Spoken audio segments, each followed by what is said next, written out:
The Federal Communications Commission has determined the following content to be emotionally harmful. Funny things that you think's funny aren't funny. Give me cocks all the time. I want cocks all over me. The Alan Cox Show kicks ass, man. Welcome. Show me what you got. You're not going to see a lot of cocks on TV. Alan Cox from the Alan Cox Show. I don't know what it's about you, but I can't even stand your voice. I think you're the biggest asshole alive. It's gonna be a great show. Let's kick it.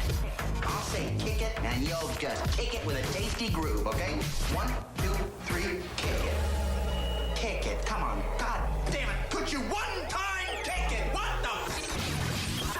Alan Cox. Here we go. He'll ad-lib. He'll be fine. It's the Alan Cox Show on 100.7 WMMS.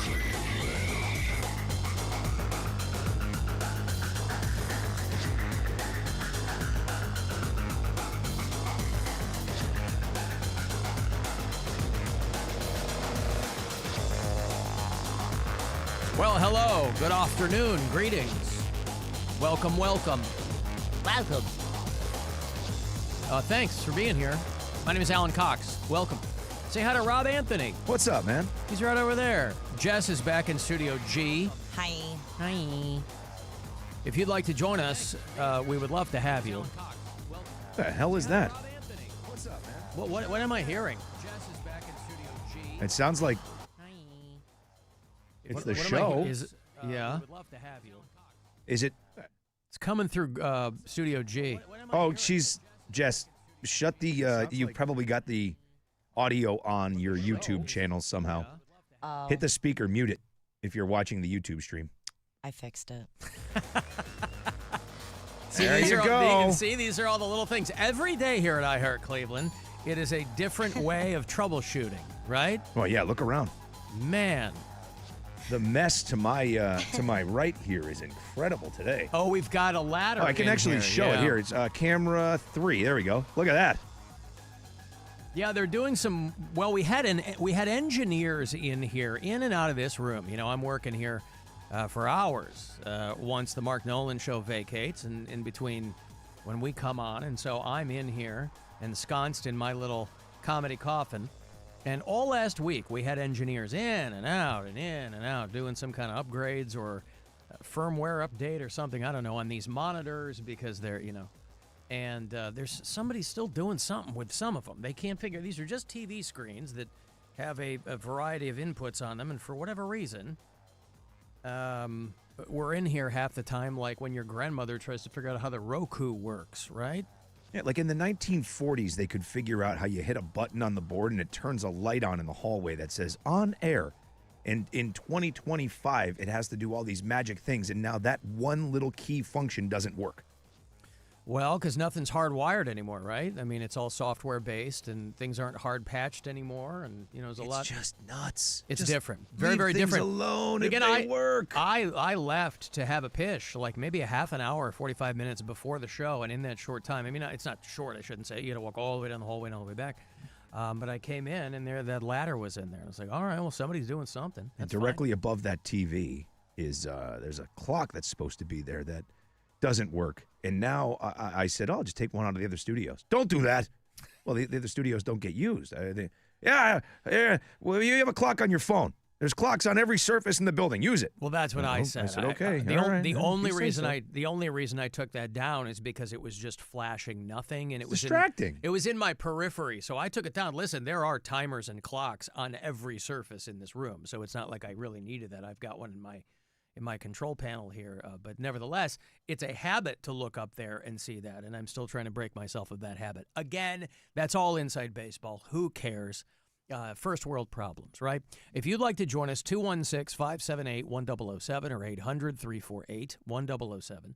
35192 is the number to text. This is the time every year, Rob, for people who do pay attention to these things, where all of people's streaming services will give them year-end recaps. Yep. And we have a lot of very dedicated listeners to this program who are nice enough to forward screen grabs of how much time they spend consuming this crap, Rob. Our crap. Yeah. That we sweat blood and tears to produce every single day. I got an attachment from Sean in an email He is one of the top 3% of viewers of our YouTube channel. You know, YouTube, everybody sends recaps. The Alan Cox Show, he's a top 3% of the viewers to the show on YouTube. It's like 17,000 hours of viewing and listening. And I'm like, Christina, my God. The iHeart app does a year-end rewind. I think a lot of people most closely associated with Spotify, which, by the way, Spotify Wrapped told me that my listening age was 31. Really? Yeah, and our friend DJ Jake C, his had him at 71. Mine's 68. And I was like, good for you. God, if only it had been one more or less, Rob. 67. 67. Or 69. 69. Nice. 69. So your listening age is 68. Mm. See, what used to happen is when my son used to be on my Spotify, my year-end thing would be like, you've listened to Drake more than anyone else. I'm like, what the hell is this?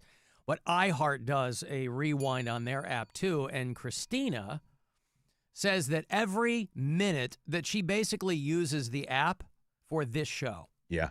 And that this past year, she listened for 25,588 minutes. That's a lot. On the app. On the app, either listening to us live or listening to the podcast. Oh, hold on. I got something here to read. Hang on. Thank you for making us station the most listened to music station. Oh, no, that's not. Thank you for making podcast the most listened to podcast on the iHeart app in insert state. Oh, Ohio. Sorry. Yes. That's us, Alan. Uh-huh. Your name. I forgot your that part. name, do solemnly swear. Yeah. Hi, I'm Rob. Her top listening day of 2025 was June the 23rd, which just happens to be your boy's birthday, Rob. And I'm sure that's coincidental, but nevertheless, she said the entire 25,000 minutes of listening is your show, either live or podcast. Finally, I'm in the top 10% for something, she said, and I'm feeling pretty damn proud. So that's from Christina. So thank you. But I've had a lot of people, you and I, getting tagged in people's like screen grabs of listening and things like that. And it's just kind of funny, you know, when they do the year-end recaps, I guess. Because I think most people know what bands they listen to the most, even if you have a very broad kind of musical taste. And I think that I do, even though I'm a big heavy metal guy. But, you know, it'll tell you what genres you listen to the most. And mine are metal and yacht rock and whatever. So I kind of am all over the place. I listen to a lot of, I like percussive music. So anything like EDM I like, and some forms of rap that are more percussive than others. It combined my kids' stuff and mine. Did it? Yeah. Yeah. Yeah. I mean, nothing surprising. If you had to say a band, who would you think my most listened to band is on Spotify? Yours, or this Mine. is mixed in with your kids? Well, it's mixed in with my kids, but you can weed out theirs so you can see. You can your figure out. most is probably Led Zeppelin. It's not, surprisingly. I was shocked. It is Sublime with Rome, and only with Rome. You got it. Nailed it. No, that's Stansbury's. That's Stansbury, yeah. Your most listened to. And it's not Jimmy Buffett either. Billy Joel. No, sir. William Joel. No. I don't know. Pink Floyd. Okay. Pink Floyd, by a lot. All right. Like, I've listened to The Wall, like, many, many, many times this year. Yep. Jess, is this anything you pay attention to? Does this show you? What, your Spotify? stuff? Yeah. Like my age was 73. Oh, it was? Yeah. So she's older than me. Yeah. Well, that's because she's listening to Grandpa Tyler and... Yeah. Right, Grandpa Tyler. No, mine was the Bee Gees. An old... God, have you watched that documentary on HBO? Which one? It's a few years old, but I remember watching it at Christmas, maybe 2022 or 3. I think it's called How Deep Is Your Love. It's a Bee Gees documentary on HBO. It's just dynamite. No, I need to. Barry is the last one alive. It's crazy. It's called Ha, Ha, Ha, Ha. The end. Mm-hmm. That's right. Staying Alive. It might actually be called that. It might be called Staying Alive. But anyway, if you were to go in there and, search for Bee Gees HBO, you'd find it. Anyway, for everybody who's kind of sending along those attachments and those screen grabs, thank you. We do appreciate it. My second most listened was Fleetwood Mac, Alan. Can you believe that? Led Zeppelin was top 5. They came in at 4. Yeah. I felt very weird, but I listened to Fleetwood Mac more You want than to feel Zeppelin weird? this year. My number 2, the Wiggles. Hey, don't ask. Toot, toot, chugga, chugga, big red Fruit car. salad. Yummy, yummy. I couldn't be more embarrassed, but there it is. I got to take a break. 35192 if you want to text, and we'll be back. Okay? Or... Oh, did you turn down that? Is it going to play? I mean, it's playing over the air. Is it? Yes. You can win a trip for I don't know what that was. Okay. To iHeartRadio Alter Ego 2026. Presented by Capital One. Happening January 17th in Los Angeles. Green Day. 21 Pilots. Cage the Elephant. I know there ain't no rest for the wicked.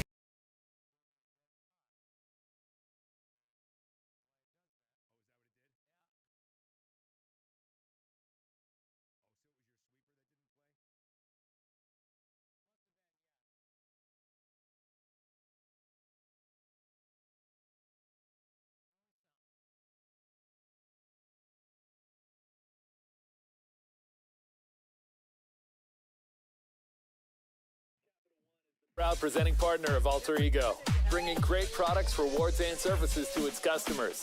What's in your wallet? Do you own a small business? A seismic shift is coming. It's time to get super sure.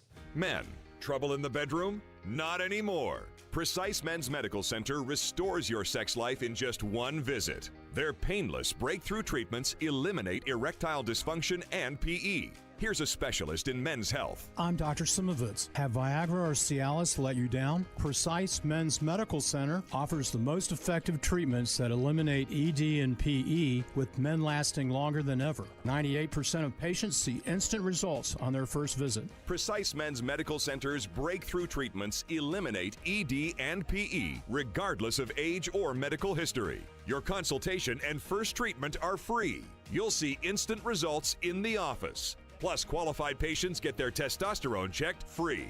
Call 216-201-9999. 216-201-9999. To restore your sex life in just one visit. Call now. 216-201-9999. 'Tis the season. When you're in the mood for holiday music, listen live with the iHeartRadio app and on your radio to Magic 105.7, Cleveland's #1 Christmas music station. Hello, it is Ryan, and we could all use an extra bright spot in our day, couldn't we? Just to make up for things like sitting in traffic, doing the dishes, counting your steps, all the mundane stuff. That is why I'm such a big fan of Chumba Casino. Chumba Casino has all your favorite social casino-style games that you can play for free anytime, anywhere with daily bonuses. So sign up now at ChumbaCasino.com. That's ChumbaCasino.com. No purchase necessary. VGW Group. Void where prohibited by law. 21 plus. Terms and conditions apply. Bank of America is the nation's leading business lender, and we're ready to help with your next goal here in Cleveland. That's why we have over 3,700 local business specialists across the country. Because with the right team, your business and community prosper. What would you like the power to do? Learn more at bankofamerica.com/local business. Bank of America, official bank of FIFA World Cup 2026. Bank of America Corporation, all rights reserved. This is the story of the one. As an HVAC technician, he and his digital multimeter are in high demand. So when a noisy office HVAC turns out to be a failing blower motor, he doesn't break a sweat. With Grainger's easy-to-use website and product information, he selects the product he needs to keep everything humming right along. Call 1-800-GRAINGER, click Grainger.com, or just stop by. Grainger, for the ones who get it done. You won't see the engineer that slams the Nissan Rogue's door 13,920 times, or the corrosive chamber that simulates 15 years of life in 5 months, or the Rogue heat-baked for over 300 combined hours. What you will see is a vehicle that can take punch after punch and keep rolling. Nissan, #1 in new vehicle quality among mainstream brands by J.D. Power. We put it through the worst so you get its best. For J.D. Power 2025 U.S. Initial Quality Study award information, visit jdpower.com/awards. Awards based on 2025 model year. Newer models may be shown. The world's best ski racers hit Beaver Creek for the Stiefel Birds of Prey December 4th through 7th. Watch Olympic champions and your favorite Stiefel U.S. ski team athletes race for glory in a 2026 Olympic spot. Catch NBC and CNBC coverage December 7th and 8th. Get your mother-loving ears on because your big-time radio DJ's got news. PayPal lets you choose how you want to pay for all the stuff. With PayPal, I can pay in-store, pay online, or pay over time. What's that? You want this translated into song? I hope you're sitting down. You can pay your own way. You keep those ears on, you hear? Don't just pay, baby. PayPal. Learn more at paypal.com. Life's better with Drive My Way from American Family Insurance because we know it's more than just a car. It's your escape pod, your adventure mobile, your memory maker. And we help protect the dreams that drive you. Personalize what you pay for auto insurance and you could save between 5 and 20%. American Family Insurance. Get a quote and find an agent at amfam.com. Products not available in every state. Unsafe driving behaviors may increase your rate. Visit amfam.com to learn more. American Family Mutual Insurance Company SI and its operating company 6000 American Parkway, Madison, Wisconsin. Welcome to Cricket Wireless. Santa? I've got to get Mrs. Claus a gift or I'm in a whole lot of trouble. How about a single unlimited line? Only $35, plus a free Moto G 5G. Dude, you're a lifesaver. Here, take a present. Says it's for Timmy in Des Moines. Never heard of him. Join Cricket Nation and get a single line for $35 per month, plus a free Moto G 5G. Smile, you're on Cricket. Cricket may temporarily slow data speeds if the network is busy. Requires activation of new line on select unlimited plan or higher. Pay $40 first month. New lines only. First month service charge. Tax to its sale fees. Terms and restrictions apply. Cricket 5G is not available everywhere. See cricketwireless.com for details. Got a plumbing problem? Call Jackson Comfort. From leaky faucets to clogged drains, Jackson Comfort can fix it fast. Call us today and we can be there today. Because when that water heater quits, It's cold! you need it fixed fast. With Jackson Comfort, there are no hassles. Just fast, friendly, 5-star rated service for every... And help is here at jacksoncomfort.com. Jingle bells, Jeffrey smells. Yikes. It's that time of the year. Get ready with our limited edition Buzzard and Circle K wrapping paper. We are giving the first 75 fans a roll of limited edition Buzzard and Circle K wrapping paper. Just come out to see me at the last event at the Circle K at 35779 Vine Street in Eastlake, Wednesday the 10th from noon until 1 p.m. The first 75 fans get a roll of wrapping paper. There will also be a fuel price drop during the event. Wednesday the 10th from noon until 1 p.m. at the Circle K at 35779 Vine Street in Eastlake. Looking for the perfect holiday gift? Give your loved ones peace of mind on the road with a AAA gift membership for only $35. Stop by your local AAA branch or visit us online at AAA.com/gift. Limited time offer. Restrictions apply. If a Lenovo computer for your business is on your holiday list, don't shop around. Just go directly to the source, Lenovo.com. It's your last chance to get exclusive deals on the PCs you want for your business, like the ThinkPad X9 14 Aura Edition and Yoga 7i 2-in-1. So avoid all that shopping chaos and price comparing, and just go directly to the source, Lenovo.com, where PCs are up to 35% off. That's Lenovo.com. Lenovo. The only thing between you and your best self is the start button. This Cyber Monday, explore the world with Nordic Track. From the peaks of Peru to the streets of Paris, every workout moves you somewhere new with iFit trainers leading the way. The equipment's amazing, smooth, quiet, and those screens make it all feel real. Ready to start your next workout adventure with the #1 treadmill brand in the U.S.? Shop NordicTrack.com for Cyber Monday savings. Nordic Track. Train anywhere, explore everywhere. Traffic. From the Elkin Elk Traffic Center, Elkin Elk has won over $1 billion for their injured clients. Call 1-800-ELK-OHIO. Traffic moving along on the highways this afternoon. You have a crash reported West 44th Street at I-90 and possible construction delays I-90 westbound between West Boulevard and Hilliard. See something we don't? Give our tip line a call, 216-986-8888. I'm Mike Ross from the Total Traffic Center. This report is sponsored by Lowe's. 'Tis the season for December deal drops at Lowe's. This week get up to 35% off select major appliances and up to 60% off select ladders. Shop Lowe's December deal drops for a limited time.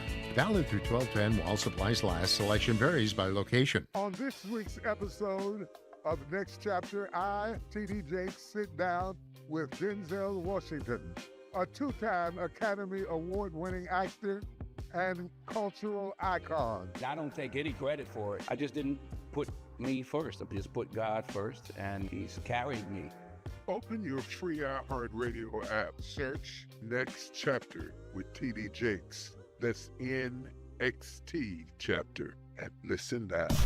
Some things are too good to be true. This thing is too true to be good. The Alan Cox Show. True dat. On 100.7 WMMS.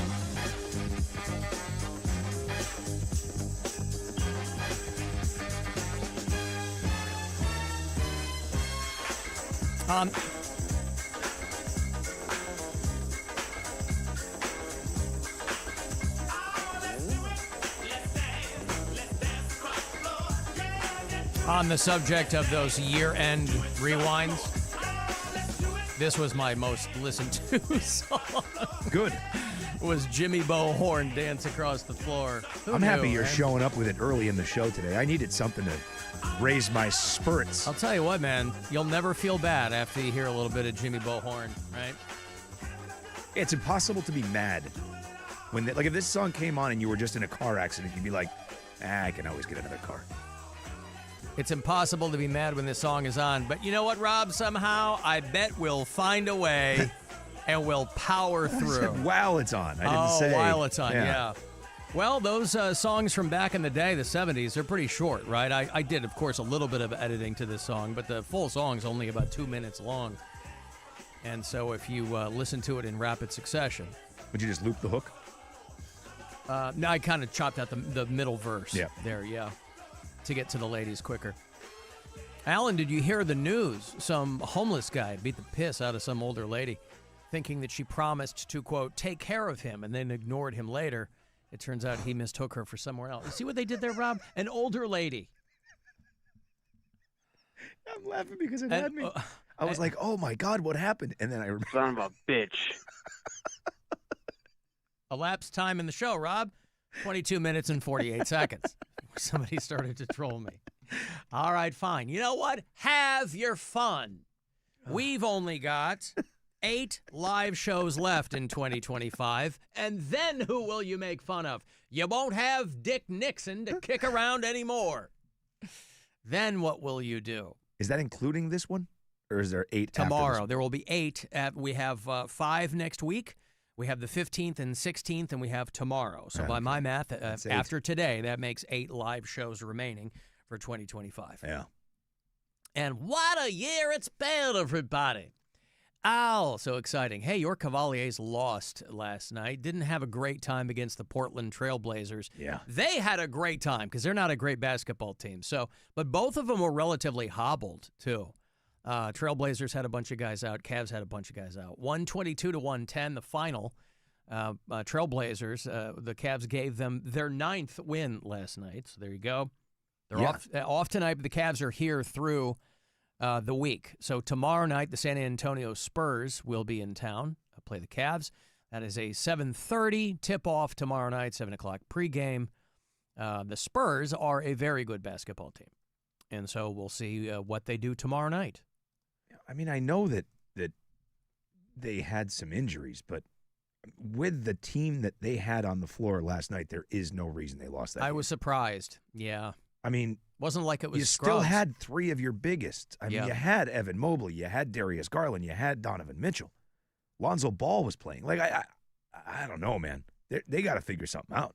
And listen, Lonzo Ball, if this kid plays basketball as well as he raps, we're all in clover. He was one of the opening guys of that Kevin Gates show at Nautica a while back.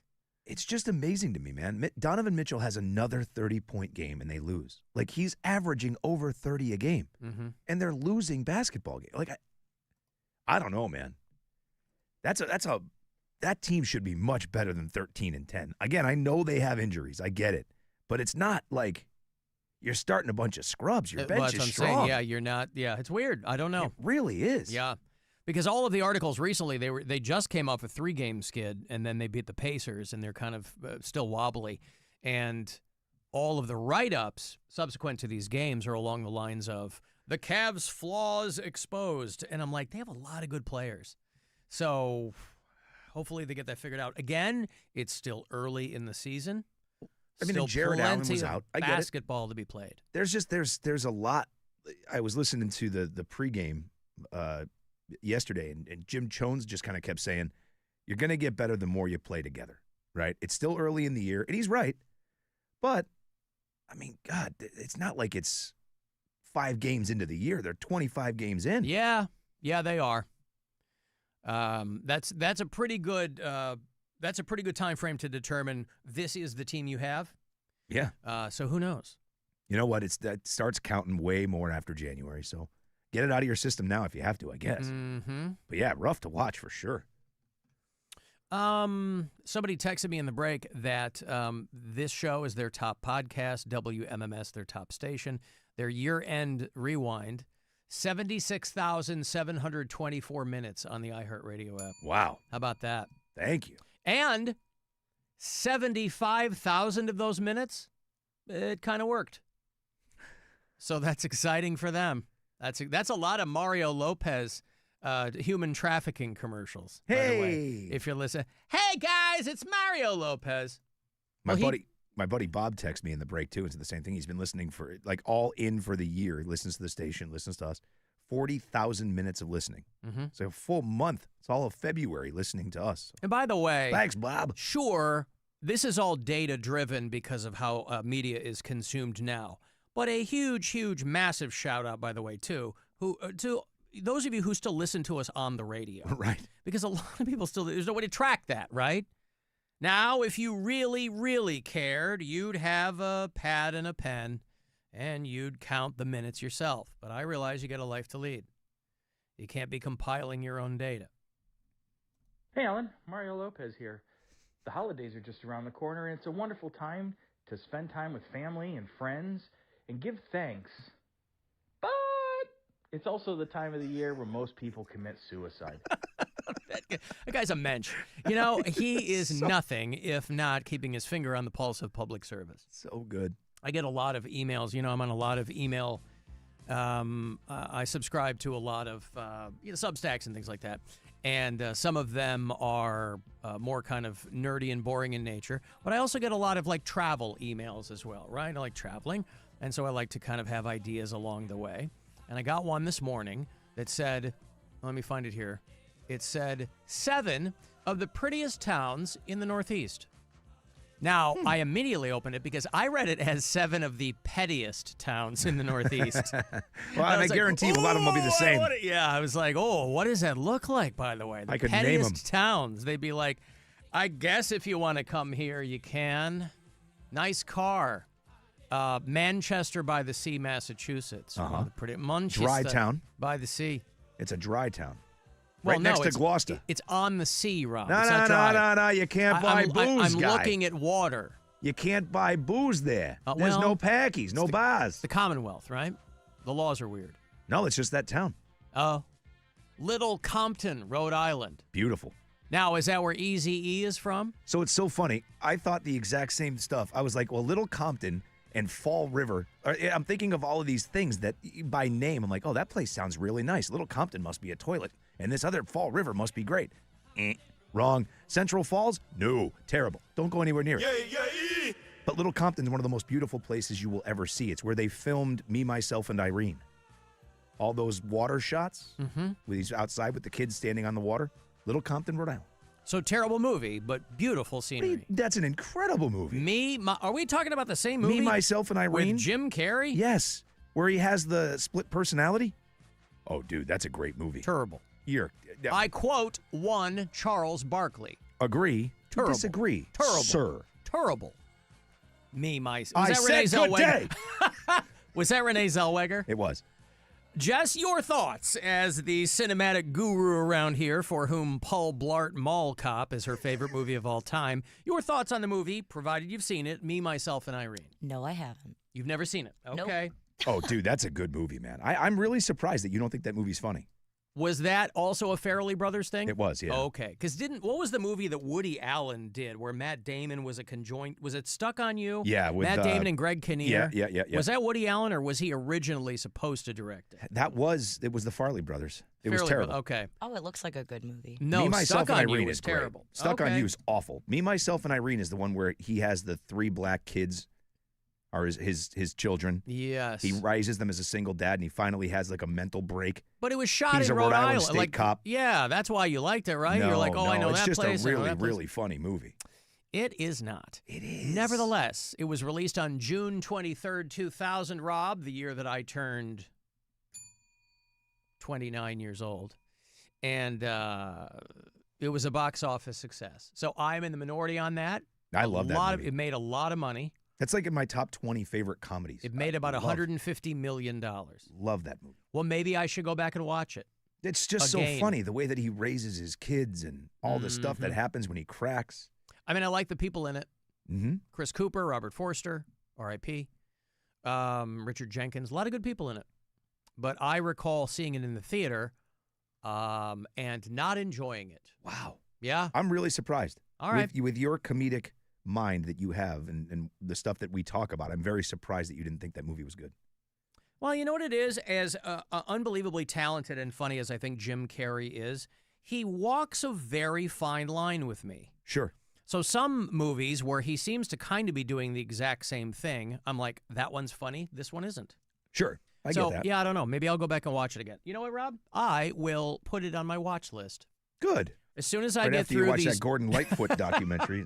As soon as I get through the last 16 hours of the Ken Burns documentary on country music and its history, I will watch Me, Myself, and Irene. Good. All yeah. right. Fantastic. All right. What other towns? I'm sorry, I got in the weeds Oh, on that. no, the 7 pettiest towns in in New England. Clinton, New Jersey. Okay. Welcome to Clinton. Hard to call that the Northeast, but okay. Yeah, right? Woodstock, Vermont. Very nice. All right. Different kind of nice, though. Mountains nice. Lititz, Pennsylvania. I believe it's pronounced Lititz. Oh, it is. Yeah. Lititz. But do you ever see there's a newscaster who screws that up. Did you ever see that? I don't think so. She says it, and the news guy loses it. She's like, Lititz, Pennsylvania. He's like, oh. So that's in Lancaster County. That's like in the middle of nowhere. Yeah, and then he starts to laugh. Oh, this is WGN in Chicago, the great Robin Baumgarten. I used to work with her 100 years ago. She says Lititz. Okay. Here's some other great town names. Lititz.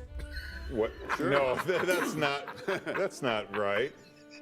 Right. B-double-O-B. Boom.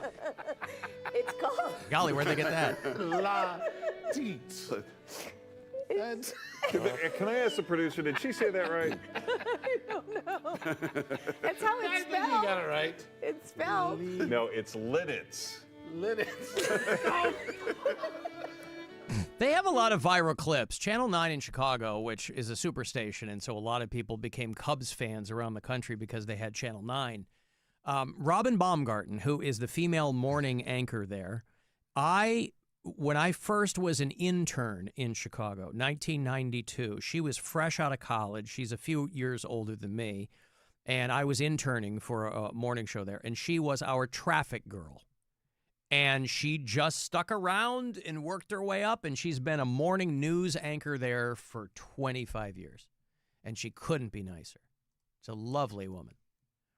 But, yeah, she ends up, that show ends up going viral a lot because they just do, like, bits and stuff. Yeah. You know, yeah.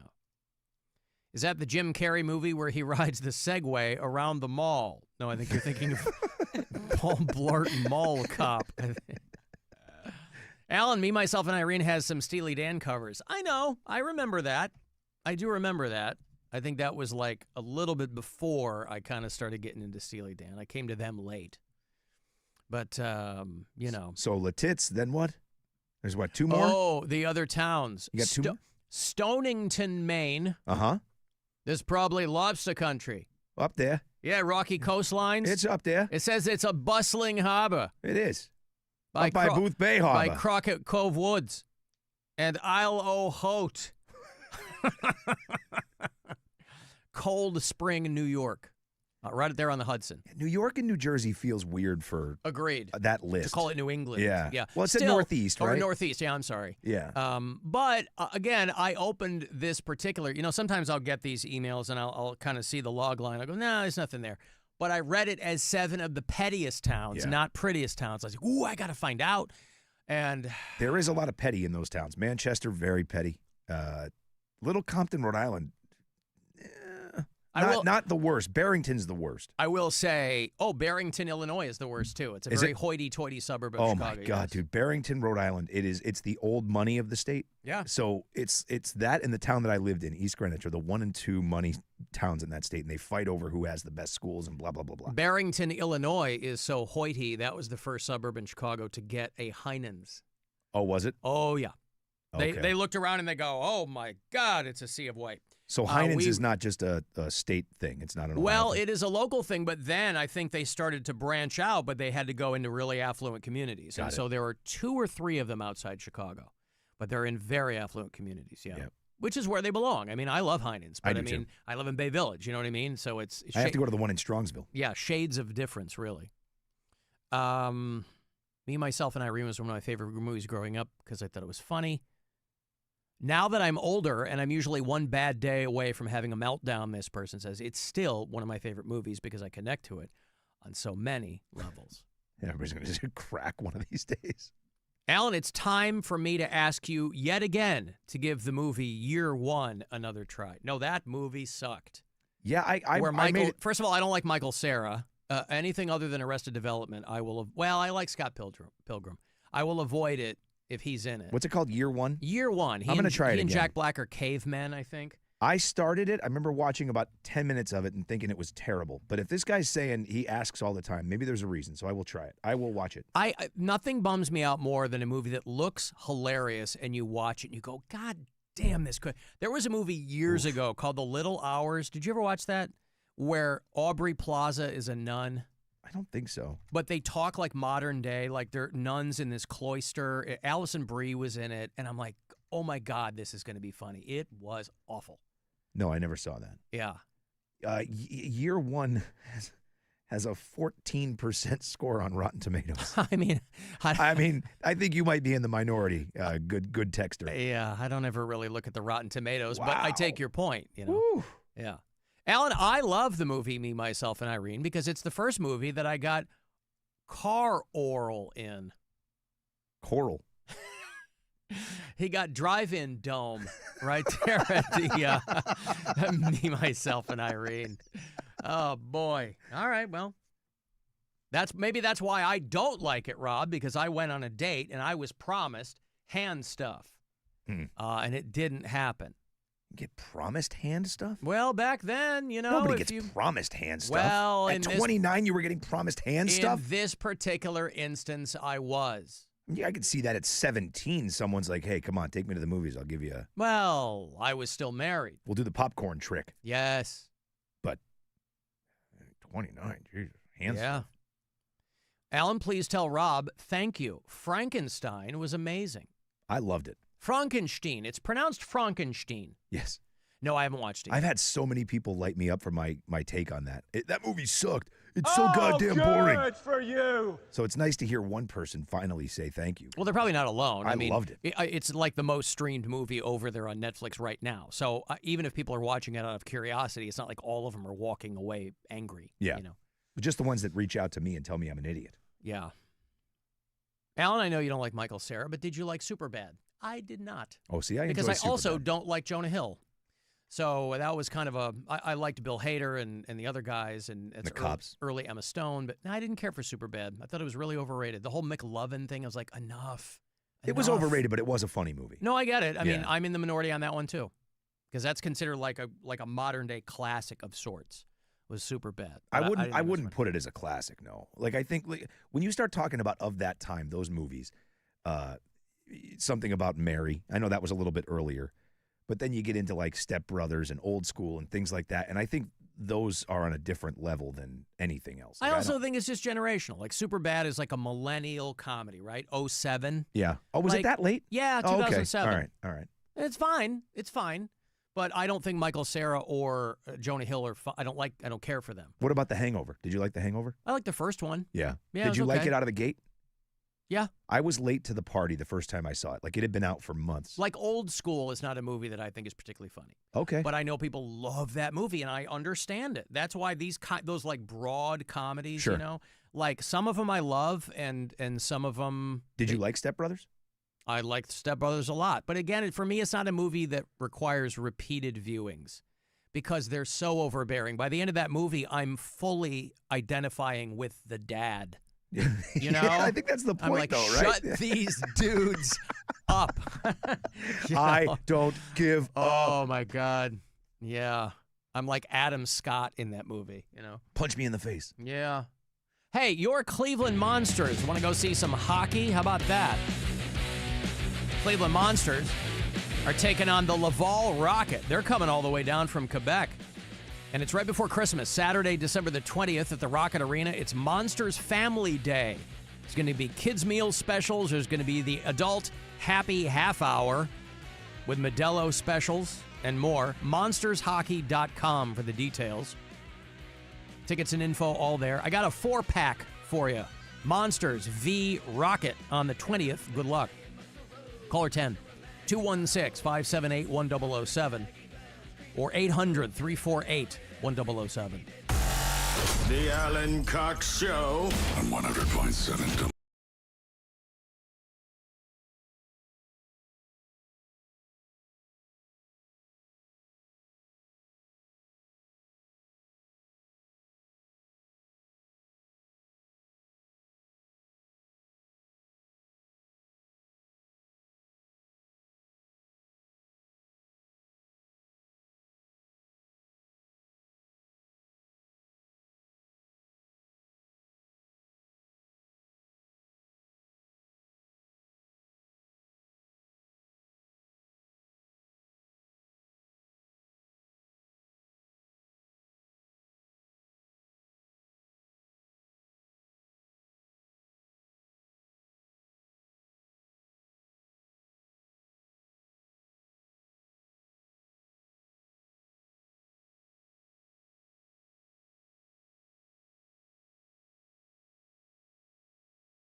shopping chaos and price comparing, and just go directly to the source, Lenovo.com, where PCs are up to 35% off. That's Lenovo.com.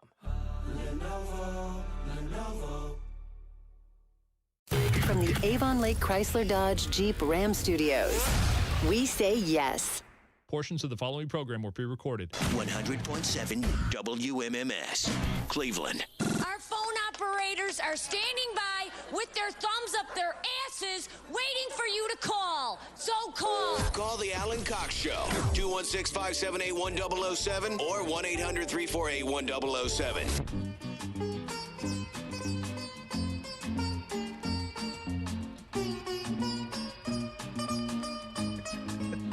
35192 if you want to send me a text.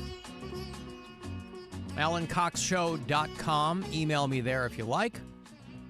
Alan at AlanCoxShow.com. I sent out a bunch of another big batch of Alan Cox Show stickers to people. If you need those, I heard from Jeff, who used to be a bureau chief in Columbus, but he is, by his words, unfortunately now back in Northeast Ohio. But he said the show makes it bearable to live here, Rob.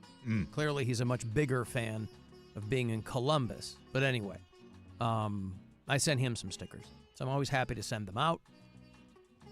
When we were in Chicago this past weekend for Thanksgiving, I took both of my daughters to the Balloon Museum, which I thought was going to be more of like a kid's thing. You know, my older daughter was just kind of coming for a larf, because it was literally a few blocks away from my son's apartment. He's like, you can drop me off. I'll get cleaned up, because we were having dinner that night.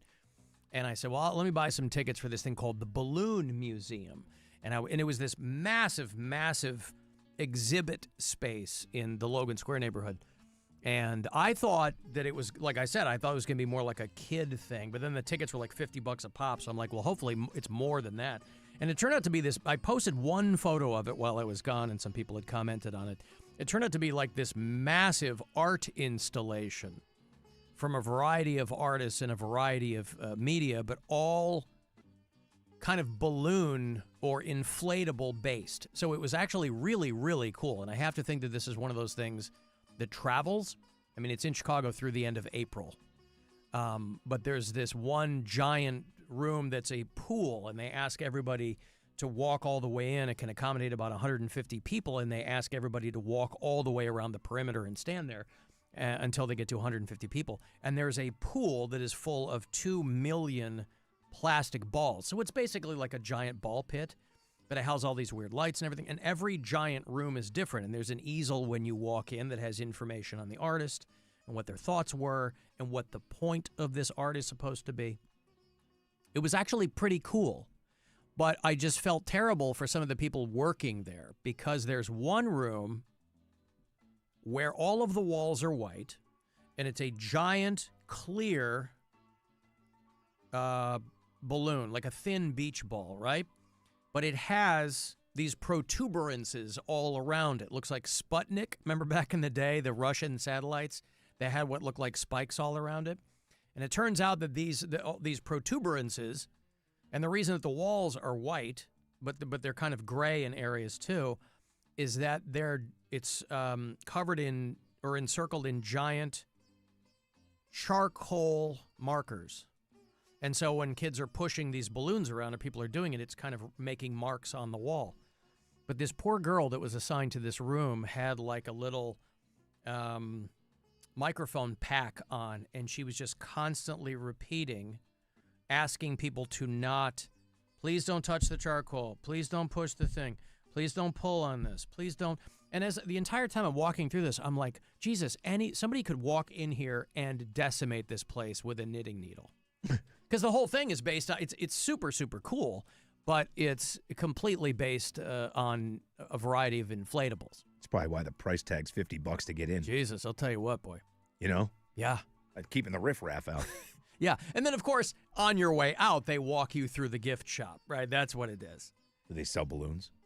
No, they sell everything else. They sell like balloon kits. God. One of them was like X-rated. It was like, had the F word all over it. I just want a balloon. Yeah. I want a balloon to remember my day, and I can't get a balloon. They got like hoodies, a lot of clothing merch and things like that. And, but it is cool. It's there through April. If you find yourself in Chicago, Illinois, it might be worth checking out. Because when we go somewhere, it's like, there's a lot of time spent with my family, and I'm always looking for something that my 9-year-old might really like, right? Did she like it? She loved it. Yeah. It's called Emotion Air. It's at this place called the Field Studios, and it's just this massive, just like this huge art venue. And through April, they have the balloon museum thing. Hey, Mike, hello. Is this Rob? It's Alan and Rob. What's going on, Mike? Oh, Alan. Hi, Mike. Hi, Alan. Hi, Rob. What's up? Young Frankenstein.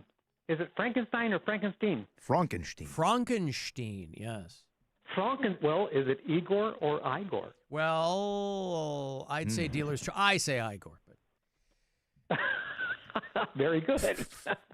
That was probably one of the best comedies I've ever seen. Agreed. Yeah, and Mel Brooks was way... It's a Mel classic. Brooks would never be produced at this time of day. Well, the crazy thing is, unbelievably, Mel Brooks is the only one still alive from that production. Peter Boyle's dead, Gene Wilder's dead, Terry Garr's gone, Marty Feldman's gone, Madeline Kahn has passed. It's crazy. I mean, Mel Brooks is the oldest guy in the group, but he's still alive. Yes, he is. He's 92, 93? He's 99. Like He's 99. 99. Yeah. He'll be right up there with Dick Van Dyke. Yes. He will be 100 next summer. And then you had the brain. Abby? Yes. Abby Normal. Yes, Abby Normal, yes. Thank you, Mike. Now, that brain that you gave me, was it Hans Delbrooks? No. Good. Would you mind telling me whose brain I did put in? And you won't be angry? I will not be angry. Abby someone. Abby someone. Abby who? Abby Normal. Abby Normal. I'm almost sure that was the name.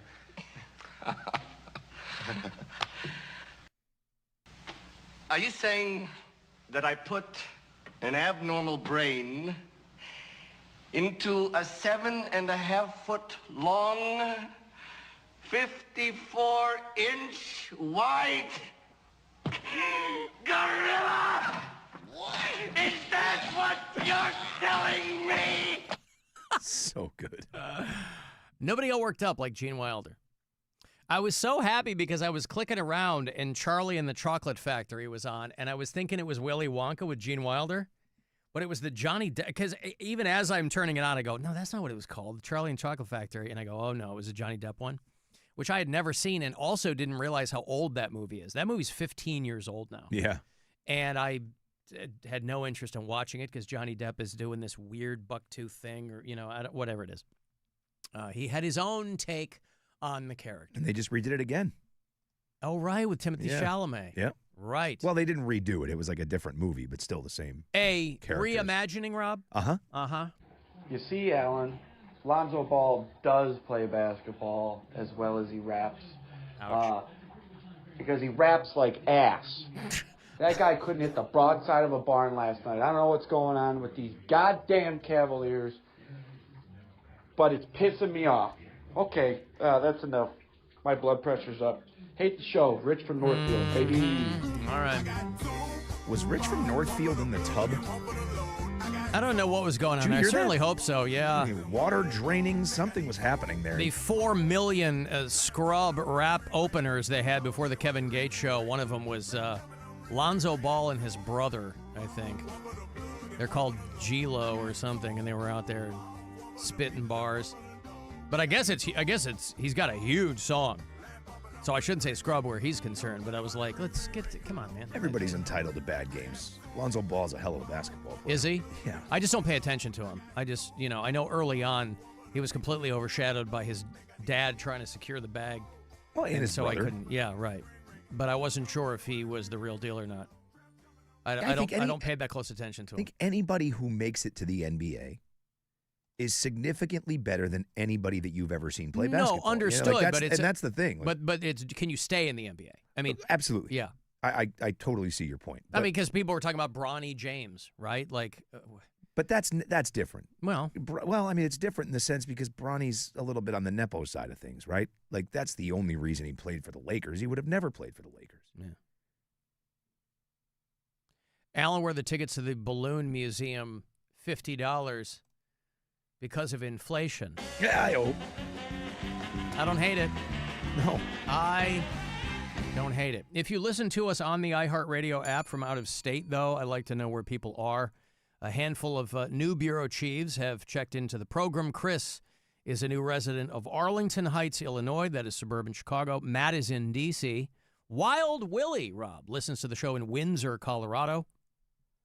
Jackie is in Salt Lake City, and Brendan is in Sparks, Nevada. Leave us messages if you like. Hey, Alan. Rob. Yes?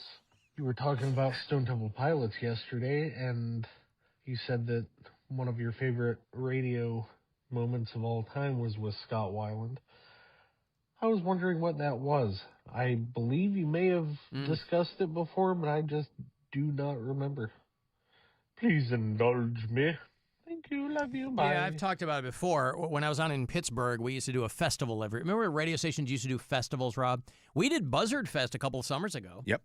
And that was kind of a revival of that. But when I was on in Pittsburgh, we did something called X Fest every year, and it was out at the Shed, the Star Lake Amphitheater, Lake Blossom. And the second year, I guess the second year I was there, it was 2000. And Stone Temple Pilots were our headliner.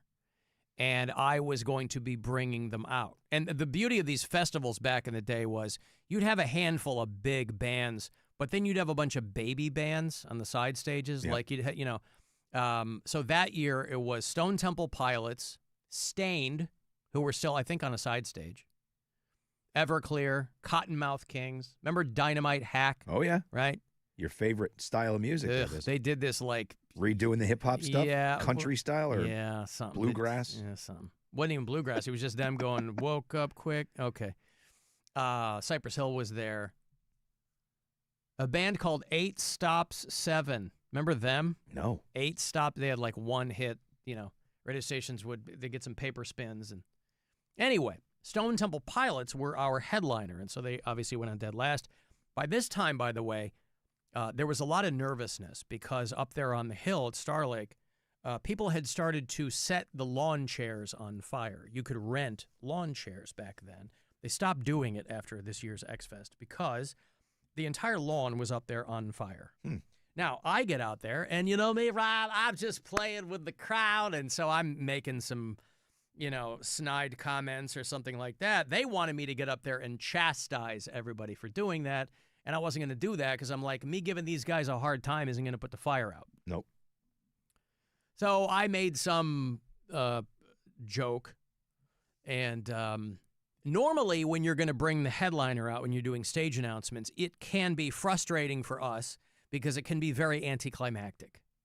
You get out there and the crowd is in a frenzy and you want to keep that momentum going. And a lot of times what happens is, because bands have their own intros and things, is you just tell them, hey, they're going to be out in a minute, Hey, everybody ready? Everybody ready for Stone Temple Pilots? They'll be out in a second. All right. One of those. It wasn't like that at all, boys. Stone Temple Pilots came right. So I'm getting everybody all worked up. And these were sold-out festivals. So there's like 26,000 people there. And getting everybody worked up. And they told me, they said, they're going to come out. And I was like, okay. And I thought maybe I would announce them and they would walk out and start playing. The other golden rule is don't touch the mic stand. Yeah. So I didn't touch the mic stand. I get this huge buildup to Stone Temple Pilots. And as soon as I turn around, Scott Weiland is like running toward me. He's got bullhorn in one hand. He's got his shirt off. He's running toward me. We high five. I go off stage. He grabs the mic, and they go right into Cracker Man. Oh, my God. And I'm like, oh, my God. It just could not. The timing was perfect, kind of accidentally, because if I had turned around a minute sooner or later, it wouldn't have worked. But it was nothing I coordinated with him. Had you already seen the other dudes on stage? Like, were they already on, or did they all kind of come out at the same time? They must have been coming out while you were talking. Yeah, because they started playing as he was. They launched right into Cracker Man. I was like, that was Oh, that's wild. unbelievable. It's got goosebumps. Unbelievable. It was so good. It's the kind of stuff I love, man. Yes. Yeah, it's great. So, yeah, that was a good time. And by the way, people were like, Alan, you guys were talking about Stone Temple Pilots. Do you remember? Because yesterday was the 10th anniversary of Scott Weiland's death. And for whatever reason, I always think that he died way before 2015. But he put out a Christmas album. You remember that?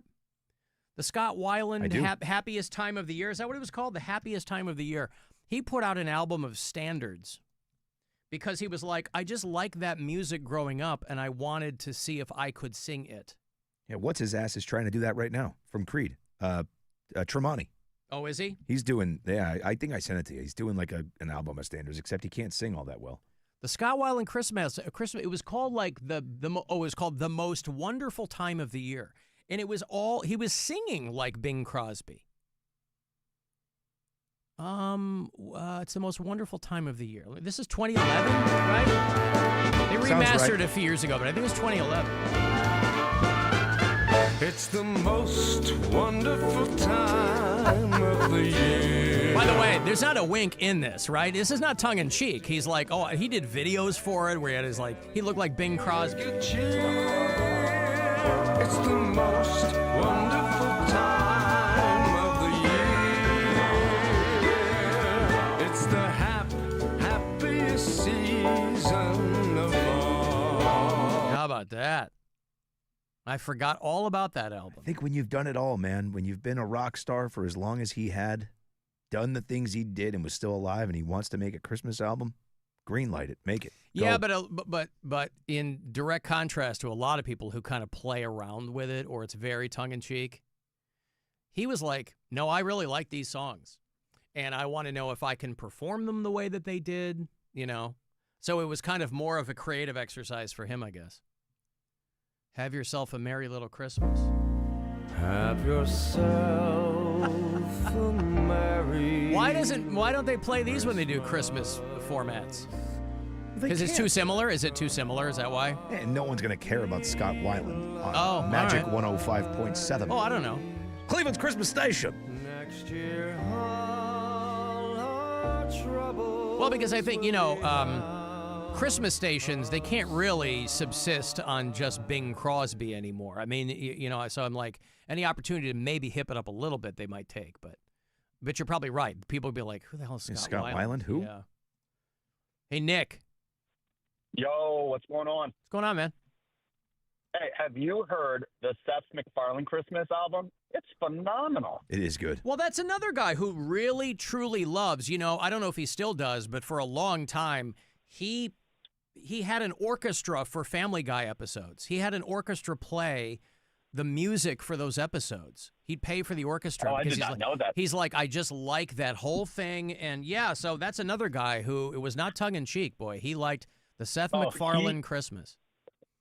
I love the effort that he puts into that kind of stuff, that he actually appreciates live music and live orchestral. He's just a talented guy. I'm with you. It's him and that girl Liz Gillies, that actress who used to be on Disney Channel, and then she was. Yeah, they're funny too together. Like the way they banter back and forth. Like the whole dang album is fan-freaking-tastic. The whole dang album. All right, thank you, Nick. I appreciate it. A guy named Nick, Rob. Ironically.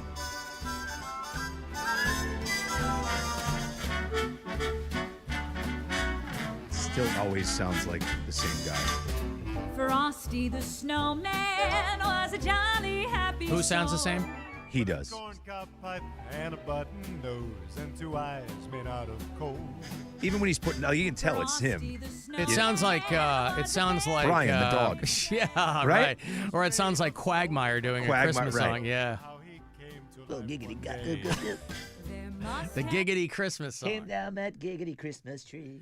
Yeah, Seth MacFarlane, good. All right. I think they did drop a previously unreleased Scott Weiland song. An unreleased solo track that I think his kid put on YouTube. They dropped it for Black Friday, too, for Record Store Day. Hang around those lying silly games.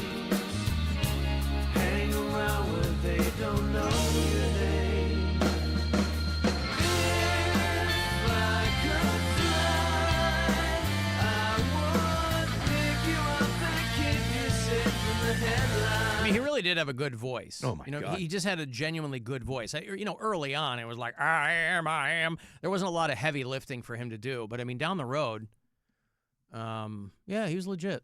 But I always think that he's been dead longer than 10 years. But it was 10 years yesterday. I'm going to go see comedian Jim Brewer. He's on the Find the Funny tour, and he's doing theaters. And fittingly, coming to the world-famous Agora. You got to wait till the spring, though. This isn't right around the corner. Jim Brewer, Friday, April the 3rd at the Agora. AXS.com for the details. Tickets are on sale there. Whatever other info you need. But if you're caller 10, I'll give you this pair. 2 for Jim Brewer in the spring. Good luck. 216-578-1007 or 800-348-1007. This is the Alan Cox Show. Everywhere on our free iHeartRadio app or whatever smart device you have. Just tell it to play the Alan Cox Show on iHeartRadio. From the Universal Windows Direct Weather Center, WMMS Weather.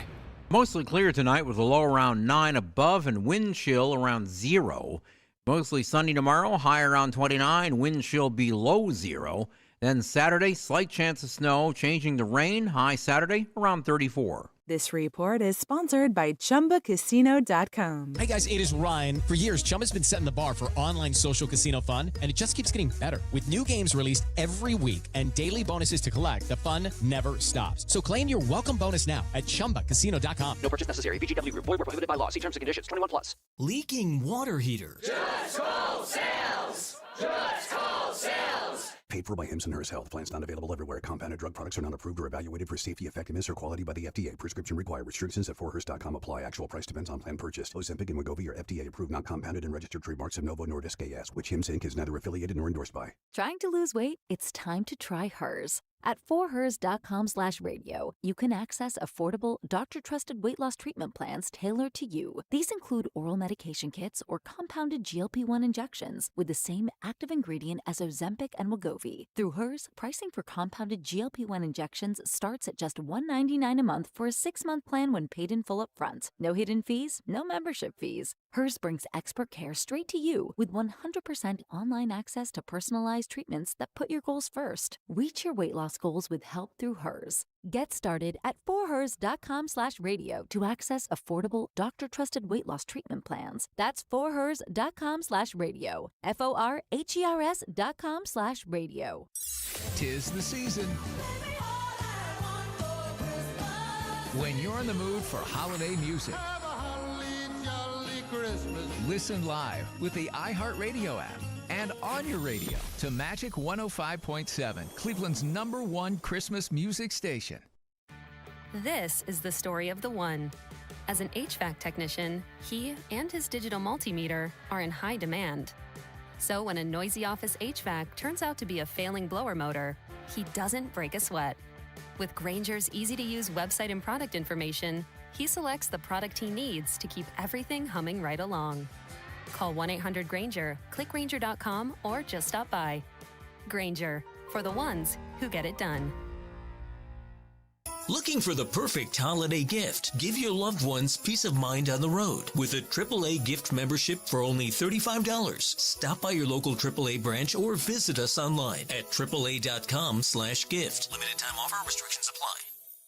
You won't see the engineer that slams the Nissan Rogue's door 13,920 times, or the corrosive chamber that simulates 15 years of life in 5 months, or the Rogue heat-baked for over 300 combined hours. What you will see is a vehicle that can take punch after punch and keep rolling. Nissan, #1 in new vehicle quality among mainstream brands by J.D. Power. We put it through the worst, so you get its best. For J.D. Power 2025 U.S. Initial Quality Study Award information, visit jdpower.com/awards. Awards based on 2025 model year. Newer models may be shown. 10 athletes will face the toughest job interview in fitness that will push past physical and mental breaking points. Only one will leave with an iFit contract worth $250,000. This is Trainer Games. Watch it on Prime Video starting January 8th. Bank of America is the nation's leading business lender, and we're ready to help with your next goal here in Cleveland.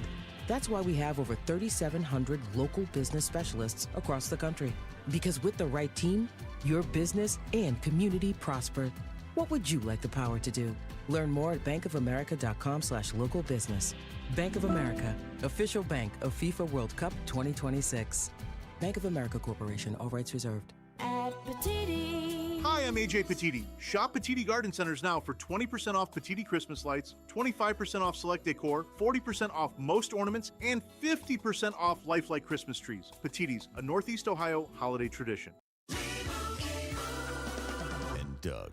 There's nowhere I wouldn't go to help someone customize and save on car insurance with Liberty Mutual, even if it means playing in a football game. Boom! 42! You're going down, Doug! Oh, yeah? Your price on car insurance when you customize and save is going down. Hey! Limu?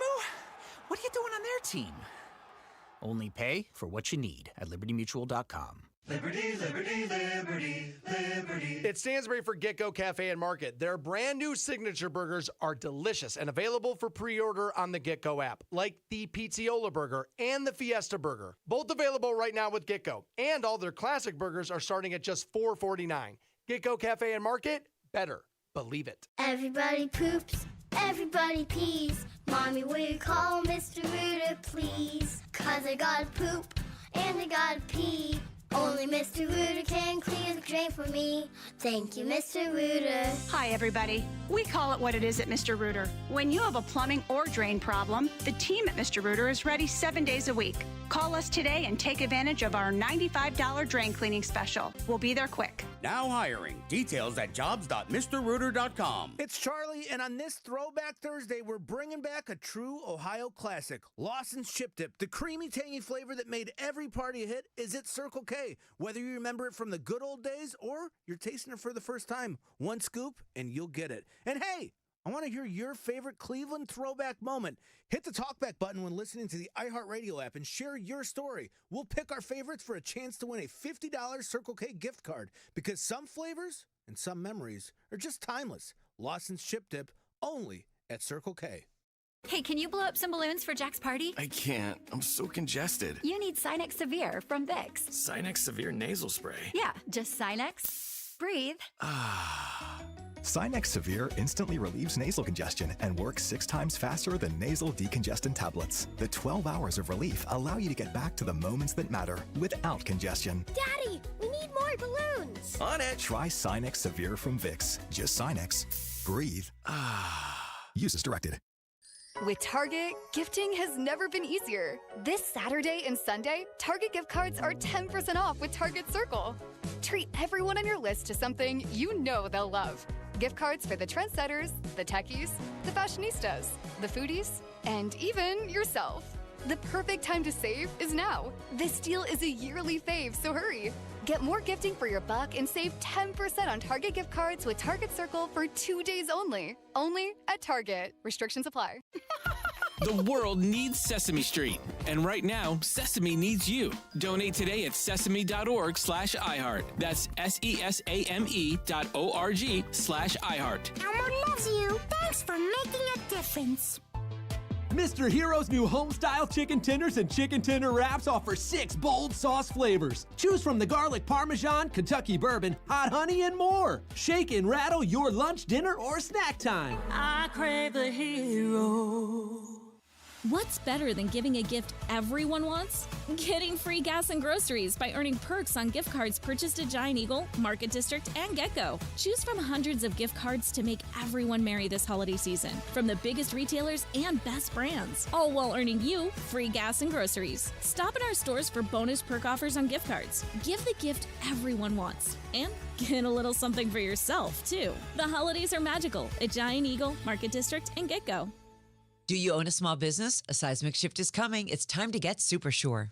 Keep the holiday soundtrack on everywhere. Frosty the Snowman. Open the free iHeartRadio app and listen to Magic 105.7, Cleveland's Christmas music station. On the go, tap the holiday banner or just search holiday. And you'll see customized stations like iHeart Christmas Classics, iHeart Country Christmas, and tons of playlists to set the mood. You've got enough to do. Let us handle the music. Open the free iHeartRadio app now and start listening.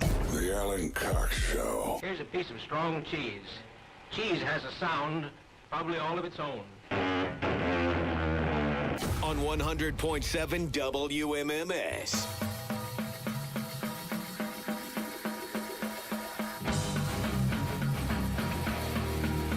Cavaliers lose last night to the Portland Trail Blazers. I don't know who saw that coming, but there it is. 122-110, the final. Cavs off tonight, but staying home through the week. They will play the San Antonio Spurs, who are a good team. Tomorrow night, 7:30, 7 o'clock is your pregame coverage here on MMS. And on the iHeart Radio app, you can listen there. The guys in Metallica, James Hetfield in particular, he was profiled on... there's a show called CBS Sunday Morning. If you're ever up and you're 75 years old, you might have clicked over there to see that. But Metallica they were doing a piece because they've always been very philanthropic, by the way, over the years. They have this All Within My Hands Foundation or something. You know, these guys have been very wealthy for a very long time, and they're always kind of putting a lot of their largesse into the hands of, pointing it in directions that they think they need it. And so part of what they were talking about CBS Sunday Morning was that they have millions of dollars that they have put toward scholarships for people who want to go to trade school. And so they featured this girl who was a Metallica fan, and she became one of 9,000 Metallica scholars. How about that? They're All Within My Hands Foundation has donated over $10 million. These guys contribute when there's natural disasters, to emergency relief, because we don't do that anymore. If you have a natural disaster, the guy at the top just goes, oh, screw you. Good luck. Metallica have given money to food banks. In cities when they come through, they go, hey, $1 of your ticket goes to your local food bank or something like that. It doesn't sound like much, and then you realize how many tickets they sell, and you're like, oh, yeah. Right. And by the way, the tickets aren't cheap. Right. But if you're a Metallica fan, A, you don't care. B, if you know part of it is going to something like this. Yeah, it's hitting you locally, Yeah. Not everyone is built for college, and not everyone needs college. It was very evident during COVID when we weren't able to go out and do our thing. Entertainment, service went, but the plumber, the electrician, the truck driver, the people that needed to help keep America running were there, and thank God for them. My thought is that the next millionaires will be the tradesmen. How would you like to have I've said that a million times. Yeah, a millionaire plumber come to your house? Well, that's what's going to happen. And a lot of tradesmen, we hear from them all the time. They make very good livings. Yeah. As they should, by the way. But, I think of my nephew, my sister's son. My nephew is almost 17, and my mom and my sister we're talking about, he's not going to college. Because to them, colleges are bastions of liberal indoctrination, right?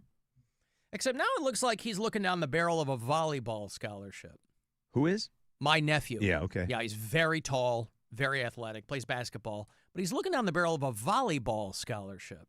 And I go, we're at Thanksgiving, and again, I don't get too prickly with my family, but I go, wait, wouldn't that require him going to college? And they were like, yeah, but, okay. So I guess, because before this, they were like, he's going to learn a trade. I go, that's great. I said, that's absolutely correct. College is not for everyone. And there is a case to be made for people who have a problem with, I think indoctrination is too strong of a word. That's kind of a right-wing talking point. But I get where they're coming from. But yeah, Metallica gives a lot of money to things like that. I mean, that's not a band of guys who went to college, right? College of rock and roll, College of rock and roll, baby. Sex, drugs, and rock and roll. I'll tell you what, though, I dug back into St. Anger. I was on maybe the last road trip I went on when I was going to see my daughter at MSU, and I dug into St. Anger. Now, I'm a guy who liked St. Anger from the jump. I was very much in the minority on that. Everybody had a problem with Lars' garbage can snare. And I'm a drummer, and I thought it was great. I get what these guys are trying to do, and I understand that it's a little jarring to the ear. But, you give anything 20 years, and everybody kind of in hindsight looks back, and people are much more complimentary now of St. Anger. But I liked it from the beginning. It wasn't. I mean, it was fine. It was for what it was. It was their Pro Tools record. There's no way that Lars was playing most of those drums live, right? When you saw them on the St. Anger tour, you're like, oh, he's slopping his way through these tracks like most of the songs that he does, with respect. But I mean, I was still on the air in Pittsburgh, and they had come to me, the record label, your friends at Q Prime. Yep. And the record label, they were putting something together real fast before the tour because the outcry on St. Anger was so loud. They were like, well, so they hit me up and they go, hey, do you want to go to Chicago for a night to interview Metallica? And I'm like, you had me at Chicago. I mean, I didn't have time to like go see my family or anything. Literally flew in. They had Metallica set up at some hotel, and I don't know if they had a tour gig. I don't know what they were doing. It's a little fuzzy in my mind, but they had I think 5 radio shows from around the country that sat down by themselves and talked to Metallica about the record. And I was able to genuinely tell them, I think St. Anger's great. Did you get all of them? Because the St. Anger album was technically the only one that didn't have a bassist, because Newstead had already left, and they didn't have Rob Trujillo yet. So Bob Rock, who was their producer, he played all the bass tracks on that album. And that was the last one that they did with him. Because remember the documentary where they were all in therapy, and that came from the making of that album. So Jason Newsted had already bolted, and they hadn't replaced him yet when they made the record. So I had Kirk. Yeah, I had the other 3. I had Kirk. 3 of the 4 Horsemen's a big deal. Yeah. It was great. That's one of my prized possessions. I have the 4 of them together. Kirk's underwear? Oh. No, they signed Hardwired and sent me a copy. Mm-hmm. I have that framed hanging up in my basement. Very few things I will put up like in my house like that. Yeah. That one I was like, yeah. Yeah. I mean, it's Trujillo, but it's still. I mean, he's been the longest running bassist in that band. Well, and I met Jason Newsted 100 years ago because his brother was one of our sales guys in Kalamazoo, Michigan. He's from Battle Creek. Really? Yeah. And he had been with a band called Flotsam and Jetsam out of Phoenix, Arizona. And he had been in Metallica for a little while, but that was when I met Newsted. But he had had enough by that time. So, yeah, it was the other 3 guys.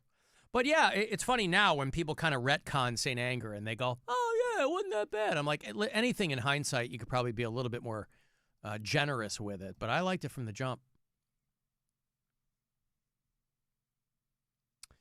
Alan, when I worked at Rigid for 20 years, there was a plumber out of Des Moines who was filthy rich. His company name was the Turdologist. Turdologist? That can't be right. I mean, why would you? People know what you do. Plumber? Yeah. You know, the Mr. Rooter commercials where the kids are singing Everybody Poops. Yeah. You want to talk about an earworm. And the lady comes on, she goes, look, we call it what it is. Yeah. Alan, our buddy Ethan says it's a license to steal being in the trades. You know? And he makes good money. Very good money. It's like a welder. Union welder, maybe? I don't think he's in the union. I think he works on cars and stuff. All right. But in that vein. Now, we do have a guy who checks in with me pretty frequently who refers to himself as the grumpy plumber. And he's like, plumbers don't get to be millionaires because the overhead is too high. I'm not quite sure what he means by that, but I'll take him at his word. The overhead is too high. You mean the pipes that are overhead? Is that what he means, Rob? Yeah, ceilings aren't low enough for him. The ceilings. Got to bring along a ladder. I know where you can find one. Uh-huh. Got one right here. Hey, everybody. Yeah, we got a ladder in here. Has anybody been up on this ladder? I have not seen anyone. Nor have I. Yeah, no. Well, that's okay. Metallica do anything for you, Jess? They aight. All right. They're aight. But your band didn't do any Metallica? You didn't do like Enter Sandman or one of the more... Oh, we did, yeah. You did Enter Sandman? Mashup. It was what? Part of a mashup. With? I'm trying to think. Tiny Bubbles by Don Ho. Yeah. Oh, 500 Miles. By the Pretenders? No. I would walk 5,000 miles by the Proclaimers. Oh, it's 5,000 miles? Yeah, well, Rob... Oh, I've been singing the wrong lyrics. The Pretenders have a song called 500 Miles, I think, right? No, it's the other way around, I think. I just screwed it up. It's the Proclaimers at 500 Miles, the one I was thinking about. That's Those two creepy-ass twins. 500 miles. Oh, yeah, you're right. And I would walk 500 more. When I wake up, I'm gonna be the man, the bee, the man, the bee. So you mashed up Enter Sandman with 500 miles. Yeah, and then there's another song in there somewhere. Vanessa Carlton, I Would Walk 5,000 miles. Wasn't that the song? That's 500 too. No, it's 1,000 miles. 1,000 miles. Yeah. I was never good with math. My boss wanted to do that song, and I'm like, dude, come on. Want to do Vanessa Carlton? Yeah. Why? What's the matter with that? I just don't like that song. I wanted to do Vanessa Carlton too. But I'm dunch. See what I did there, Alan? Rob, WMMS Rob on social media. I didn't need the plug. Come on. No, it's good. I think Vanessa Carlton's foxy, by the way. Same. Is she like 55 now? No, she's 45. Shut up, Jess. No, but like that was her big hit, right? I always mixed her up with Michelle Branch. She's the one that's married to Pat Carney of the Black Keys. Is she really? This week, yeah. I don't think They're I knew always that. going back and forth. Oh, she is kind of hot. Yeah, I think Vanessa Carlton's real cute. Mm-hmm. Michelle Branch, I can see you mixing them up for sure. Yes, both brunettes. What was her song?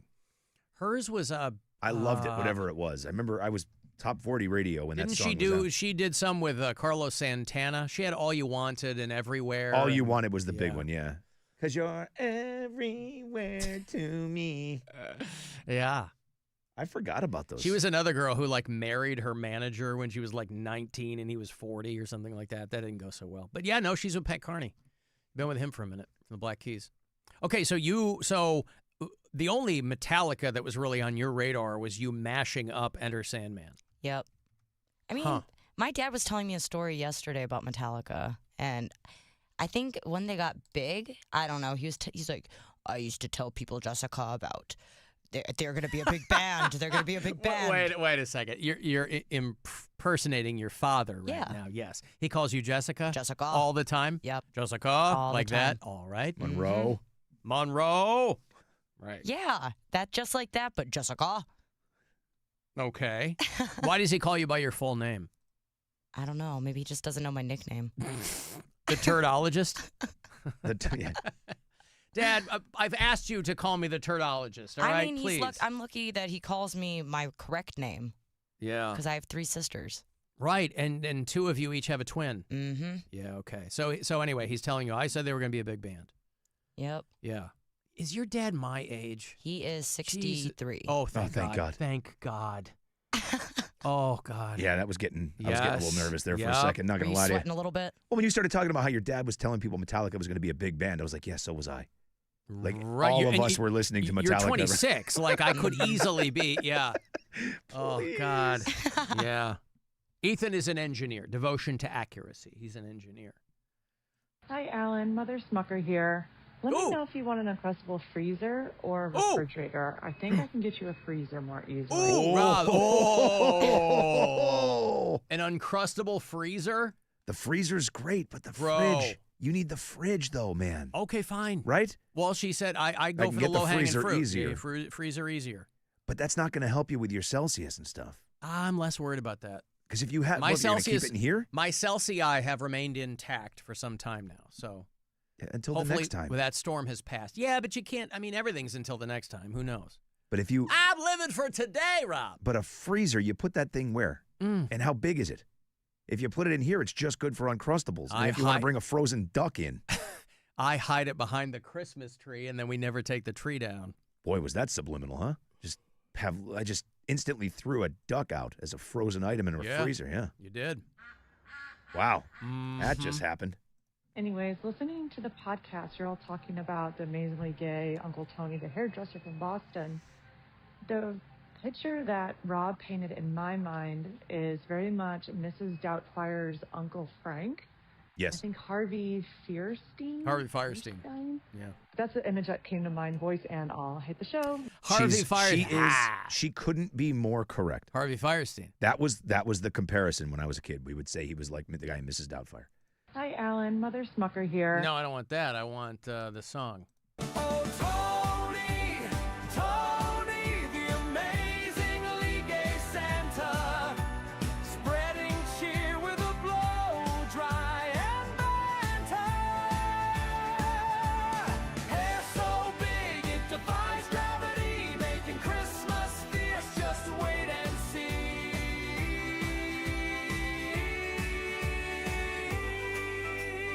Oh, you gotta love it. Amazingly Gay Santa. That's still my favorite part. Because that's what I said, I think. You did? But my mom called me, and she's like, I can't believe you were talking about Tony like that on the show. And she was like, it was so funny. You're like, oh my God, Mom, does he not know he's gay? Well, no, she was just like, it was just really funny to hear you like talking about that all of these years removed. It was 40 years ago, 35 years ago. And she was, she goes, do you remember going to his house when you were little? And I said, vaguely, like I know what it was. And I said, a little bit. Repressed memories? No, nothing bad happened, obviously. But there was a picture. There was a picture of him in drag. And I went over and I said, who's that? And he goes, my mother was like, that's Santa. And he goes, that's Meme. And that was his character when he was in drag. He said it was his Meme because it looked like him, but that's Meme. And I just assumed it was his grandmother or whatever. Meme. That's Meme. That's what my daughter calls my mother-in-law. That's Meme. Yeah. Because they're not both grandma. My wife's mom is Meme. Yeah, Meme was my wife's grandmother, too. She's the one that went to 104. Wow. That's Meme. But yeah, he did. He had that ho, ho, ho, like a gay... Harvey Fierstein. Yeah, it was and he kind of looked like him, too. If I could find a picture of him, you'll see. He very much resembled him. Okay. People asking me how they can get on board with that Metallica trade scholarship. Right? Yeah, I am sure you could Google it and find out. Yeah. And listen, it makes sense, right? What was the earliest Metallica song we ever heard of when Dave Mustaine was still in the band? The Mechanics. Remember that? Yep. There's a reason they had albums called Load and Reload. Right? Is that why? Master of Plumbers, Rob. Yes. They had a song on their first album called Fix the Lights. No, it was close. Hit the lights. Hit 'em. Sorry, hit the lights. Once they're fixed, though. Right. Yeah. And Which then is my favorite Metallica song. Then, of course, Metallica's Ode to Contractors, I Disappear. Which is your favorite Metallica song? Hit the Lights. Really? Yep.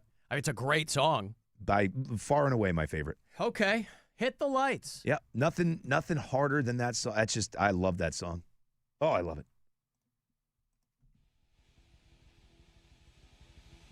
I do like the fade in. That's the fade also, in is a flex. That's when you're also like a metal why band. I used this when we did the Eclipse thing. Oh, right. We did the soundtrack for the right. Once it was over, this was the first song to play. Solar Eclipse. That's right. Hey, Stripper Scott. Oh, hi, guys. What's going on, man? How are you? It's a grumpy machinist, I guess. We're all getting grumpy trade names. Hit the Lights has, if you can hear it, kind of buried, but one of the hardest bass intros. That's when before we have all the crazy talented bass players that we got now. Back in the early '80s, that was like, oh my God, I can't believe someone can play that fast. But it's kind of hard to hear. But that's. But I believe you. Goes. I remember. Yeah. Real quick story that might give you a chuckle if you want to hear it. Just had a doctor appointment. I got out of for my foot. Probably going to be able to go back to work here in a couple days, so that'll be cool. Good. Yep, fantastic. I won't have to file for bankruptcy. Good. At least yet. Good to hear, man. Yeah. So I got out of the doctor appointment. There's a restaurant right there. I've been like, I never get to eat at restaurants, working nights anymore. So I'm like, there's an Indian restaurant here. It's newer. I want to eat in there and having my lunch rather, and there's a dance mix over the radio. It's all Indian dance mix, and I heard a familiar voice. It was like, turn up the joint in the mix, DJ DYK. I'm like, oh my God, Wavy Davy doing the sounders for the Indian DJ. Okay. Hey, listen, man, a gig is a gig. Good for him. Yeah. I thought that was wild. I figured I'd just come, tell you that, and you get a laugh, or not. Maybe it's not that funny. I love Indian food. I haven't had it in so long. They opened up a new place. There's a new place opening up down here. Where? St. Clair. Oh, really? Yeah. Oh, I got to get there. I have been craving Indian food. Rover told me about one place in Fair Lawn, and I haven't been. Oh, I don't. It's in a hotel or something. But that's where I live. It's close enough to that. Yeah. But I have not gone since I've lived here. It's been 3 years. One of my favorite cuisines. A lot of good Indian food around here. Okay, listen, thank you, Scott. Okay. All right. Care. Tearing up the joint. It's Alan Cox. Tearing up your colon. In the mix. Yeah. The dance floor is getting hot. Because you have Alan Cox. You're just sitting there having some, oh, that sounds good. Hey, want to go see Chimera Christmas, year 16? Here's one of your opening bands from Cleveland, Ohio. 200 stab wounds. Yes. Cut your arm off of that, you son of a bitch. Nun Slaughter is rounding out this trifecta as well. And of course, Cleveland's Chimera, your headliner. Right before Christmas, Saturday, December the 20th, at the world-famous Agora, all three bands will perform for you. AgoraCleveland.com for the details, the tickets, and the info and all that. Chimera Christmas 16 in 2025. Caller 10, these are yours. Good luck. 216-578-1007 or 800-348-1007. The Alan Cox Show, 100.7 WMMS. Rover's Morning Glory.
described by your enemies as evil, insane, manipulative.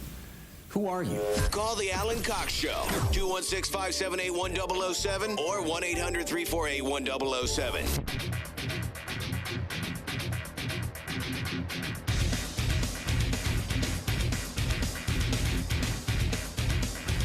35192. Send me a text. Watch the show on our YouTube channel if you want. And listen on the iHeartRadio app. And send us messages there as well. Cavaliers lose last night to the Portland Trail Blazers. 122-110 was the final. Bit of a shocker there. They are off tonight. They will take the floor again. They are here at the Rocket Arena through the week. They'll play the San Antonio Spurs tomorrow night at 7:30. Pregame 30 minutes prior. And then Saturday night, they will play the Golden State Warriors, who are kind of middle of the pack right now, too. So, a full week of Cavaliers home court action. The buzzer. Tomorrow night, 7:30 on MMS. And on the aforementioned iHeartRadio app. Somebody left a message on the app about how much they love Jess. What was their exact unabashed, cool weirdness is how they described you. I'm not normal. It could be, it could be a lot worse. That ain't bad. Alan, I don't think any human would say guaranteed human. And there's the rub. Therein lies the problem. That's just what we want you to think. Right. Is that we're human. Now, of course, they mean that in the physiological sense. In the existential sense, boy, those are two very different things. Are we human or are we dancer? Thank you, Brandon Flowers. We are, of course, but really in the broadest sense. Not in any kind of interpersonal sense, really. But thank you nonetheless. I got a letter from Rob. No relation. Alan traveling to South Carolina earlier in the week, and I listened to the show on the iHeartRadio app. And you talk about how a lot of the listeners, well, they tell me, and then I tell you guys, that they get earworm bits from the show, whether it's songs or dumb things that we say. I'm starting a presentation this afternoon, and I'm going to have to make a concerted effort to suppress channeling, "Hey, everybody," in that particular voice. I say, why suppress that? It's just two words, right? If you go in there and you open your presentation with, "Hey, everybody," but then you proceed to speak normally, some people will probably be more prone there in the audience to think that maybe they just misheard you. It's only a couple of syllables. Maybe they didn't think anything of it. Kind of like the Dr. Nick from The Simpsons. "Hey, everybody." Try that. But thank you for listening to the program. We have bureau chiefs in Canada, by the way. You can get the iHeartRadio app up there. One of them sent me the story that there are a lot of very angry parents in Ontario. 2 weeks from today, I'll be in Toronto for a few days. And I'll tell you what, Rob, if I see one of these signs, I'm going to keep my head on a swivel. Parents there in Brantford, Ontario, called the cops. Parents called the cops because somebody was along the route of the city's annual Santa Claus parade holding giant homemade signs that said, "Santa is fake." Jesus. Another sign said, "Your parents are Santa." Another sign said, "Santa isn't real." You want to talk about a Grinch, Rob? Why would anyone do that? Another sign said, "Your family buys your presents." What a jerk. This is a parade that gets about 30,000 people. A lot of people there. And so people were calling the cops. That's how little people want to talk to their kids, is they called the cops to try to get them to intervene. But in reality, how many of those kids can read? I mean, I was a young reader. My daughter is a very young reader. And so, yeah, I mean, I think you've probably got a point there. Brantford is on the way between Niagara Falls and Toronto.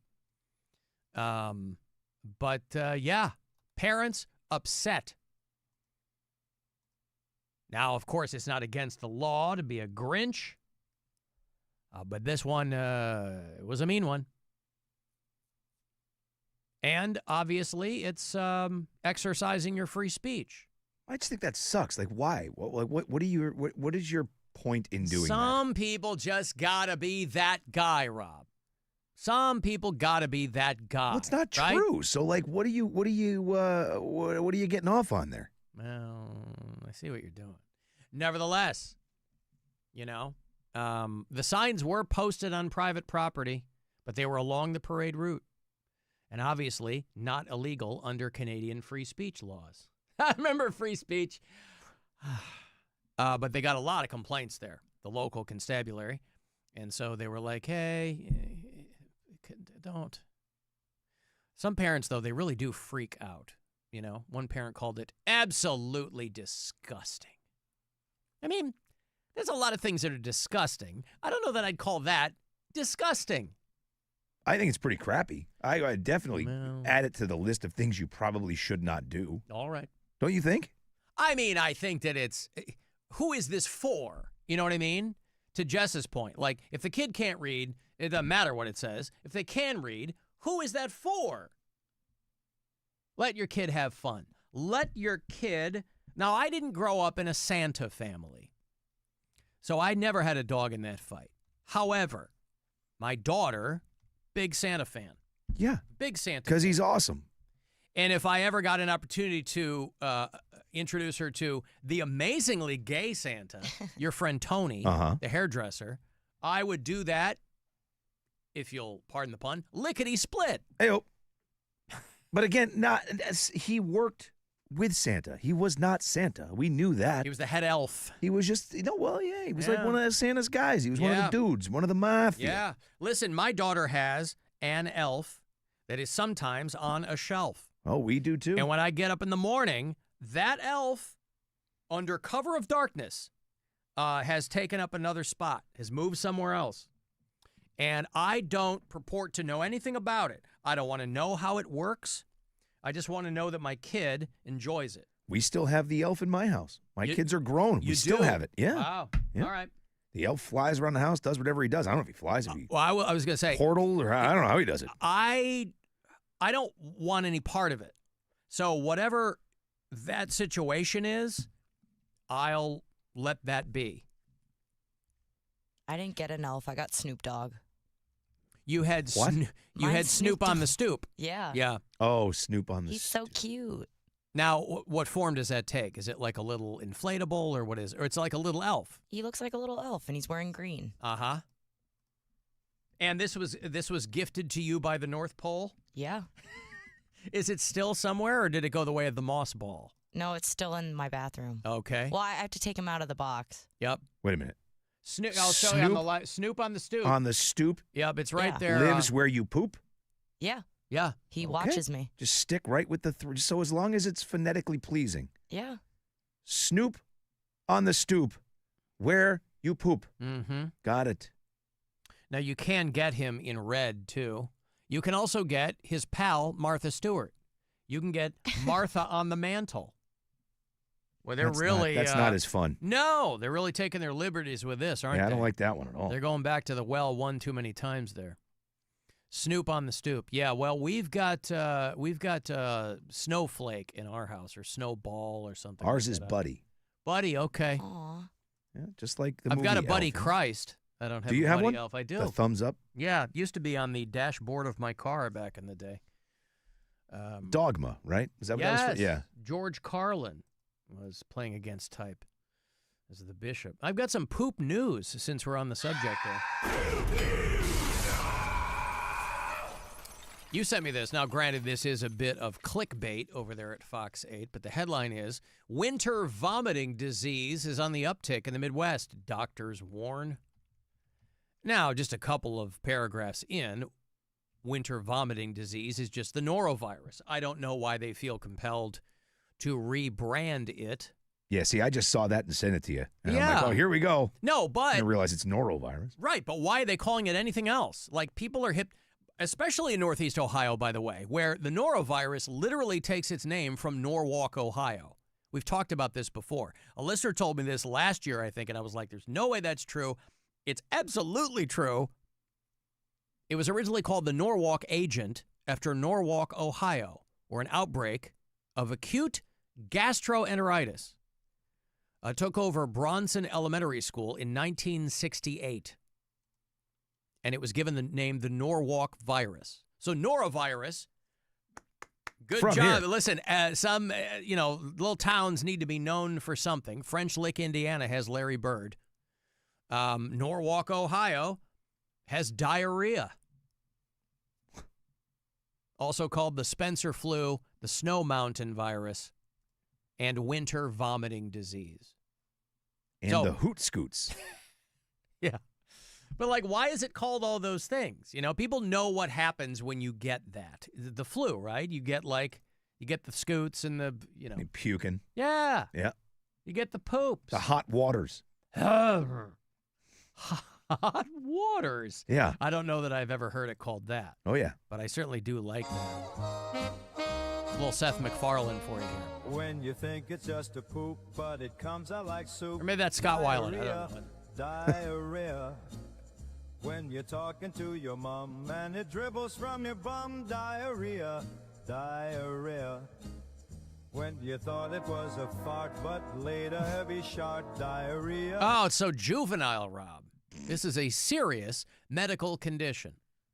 And of course it's going around. How is this even a story?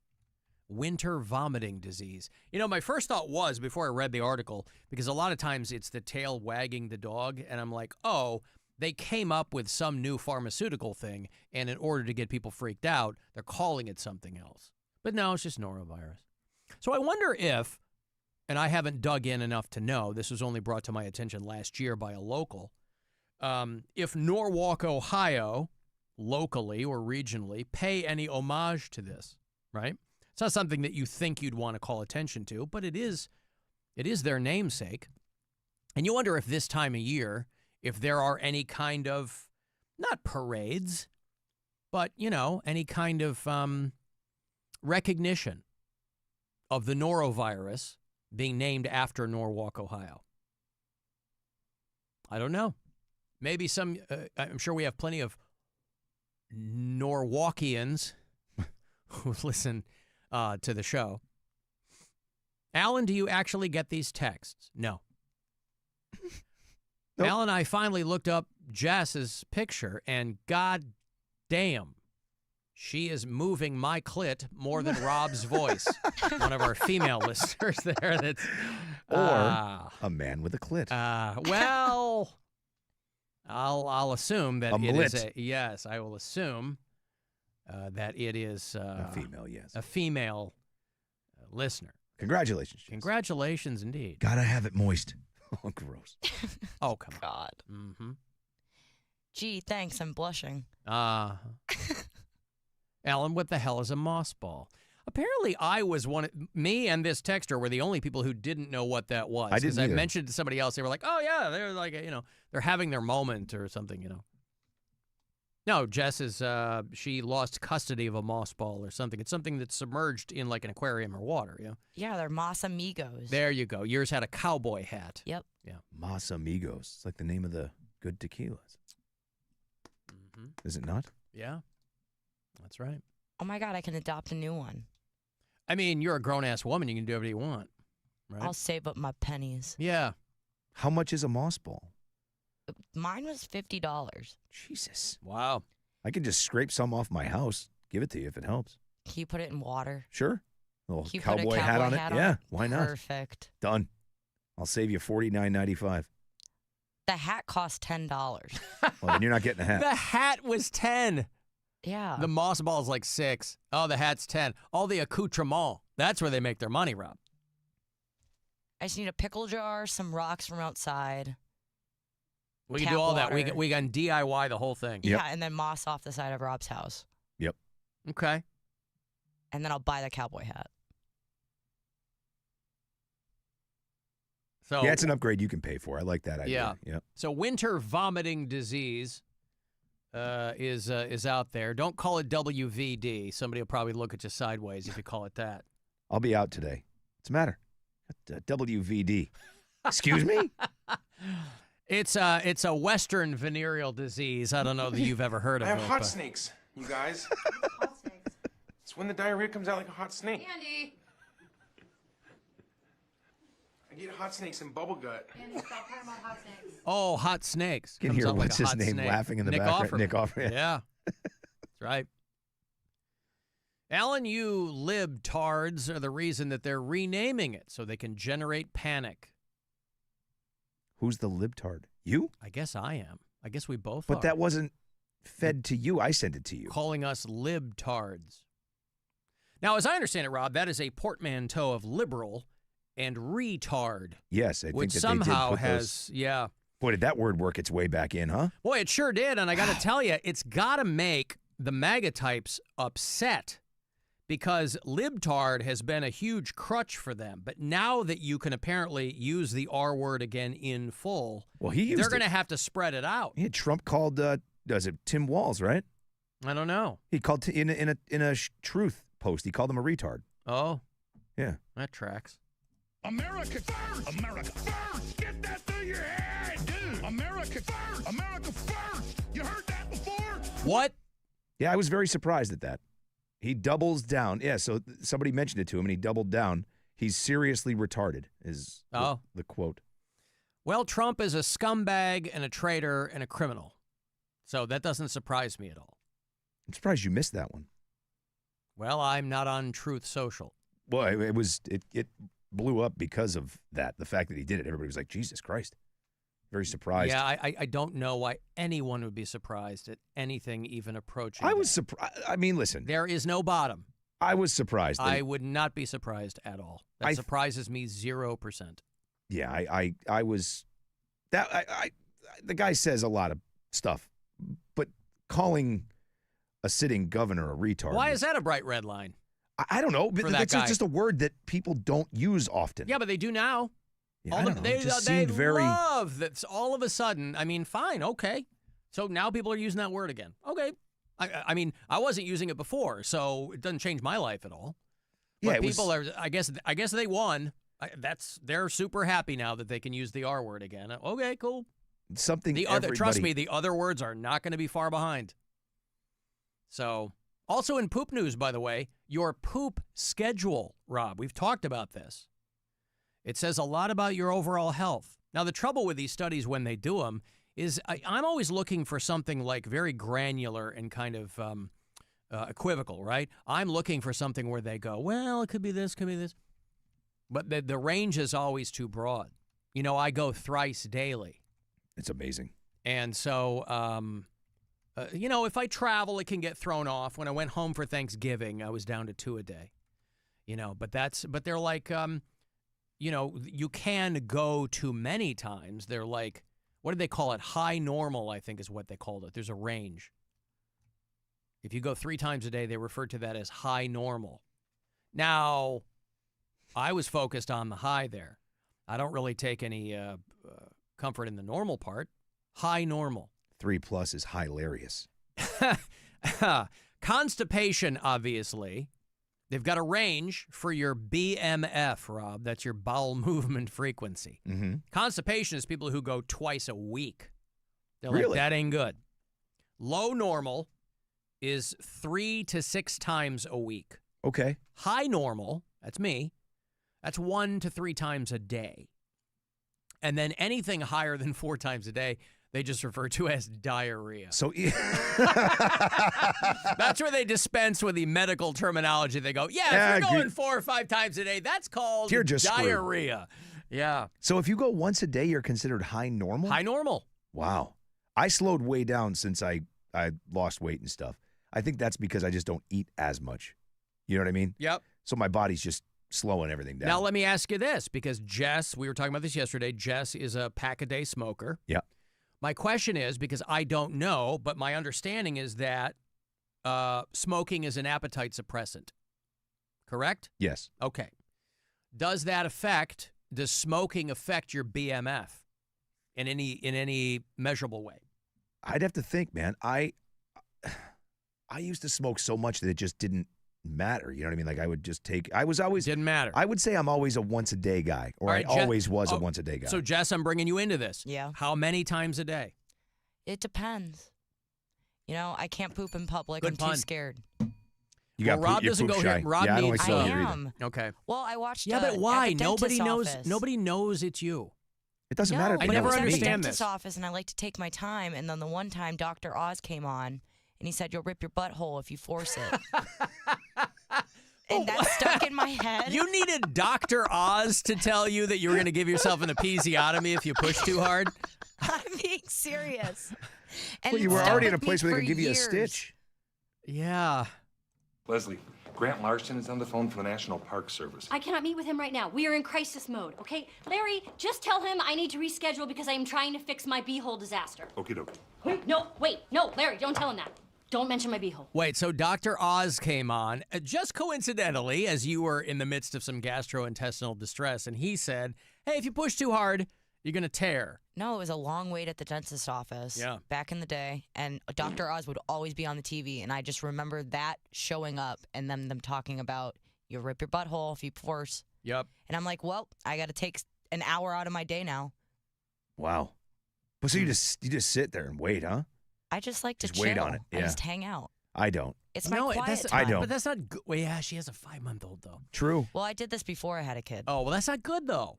No, man. I You're want not to get supposed away from it. As soon You're as it's not out, I'm done. supposed to sit there for a long time, man. It's not good. Well, sometimes it's like 20 minutes. Sometimes it's 20 5. minutes. Just depends on how I'm feeling.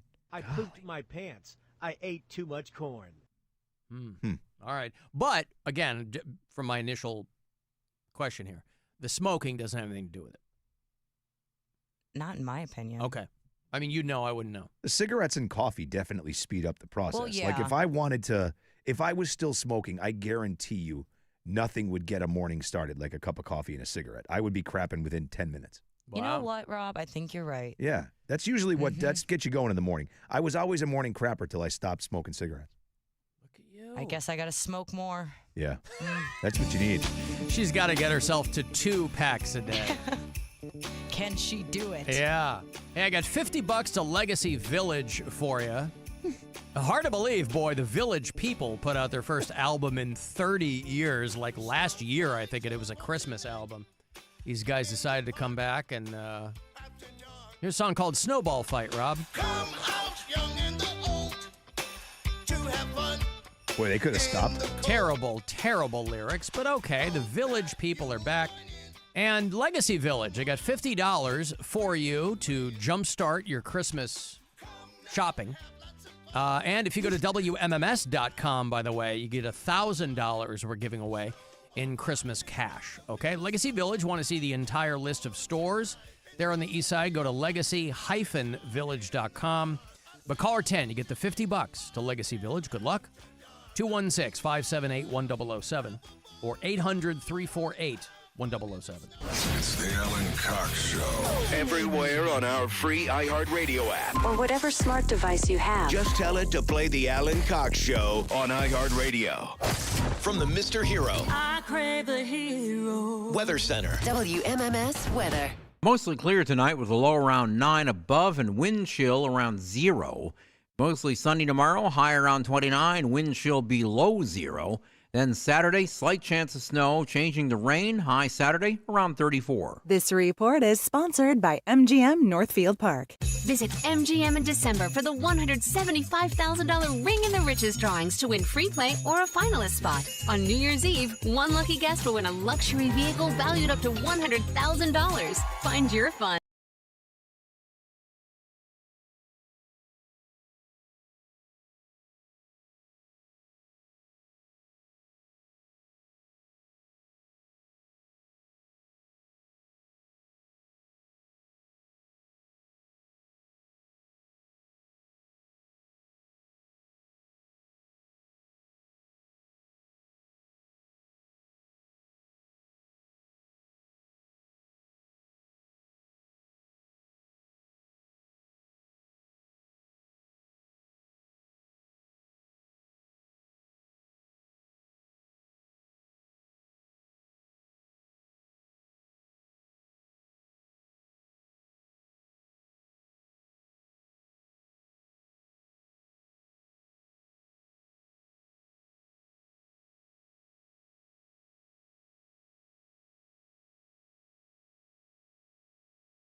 episode of Next Chapter, I, T.D. Jakes, sit down with Denzel Washington, a two-time Academy Award-winning actor and cultural icon. I don't take any credit for it. I just didn't put me first. I just put God first, and He's carried me.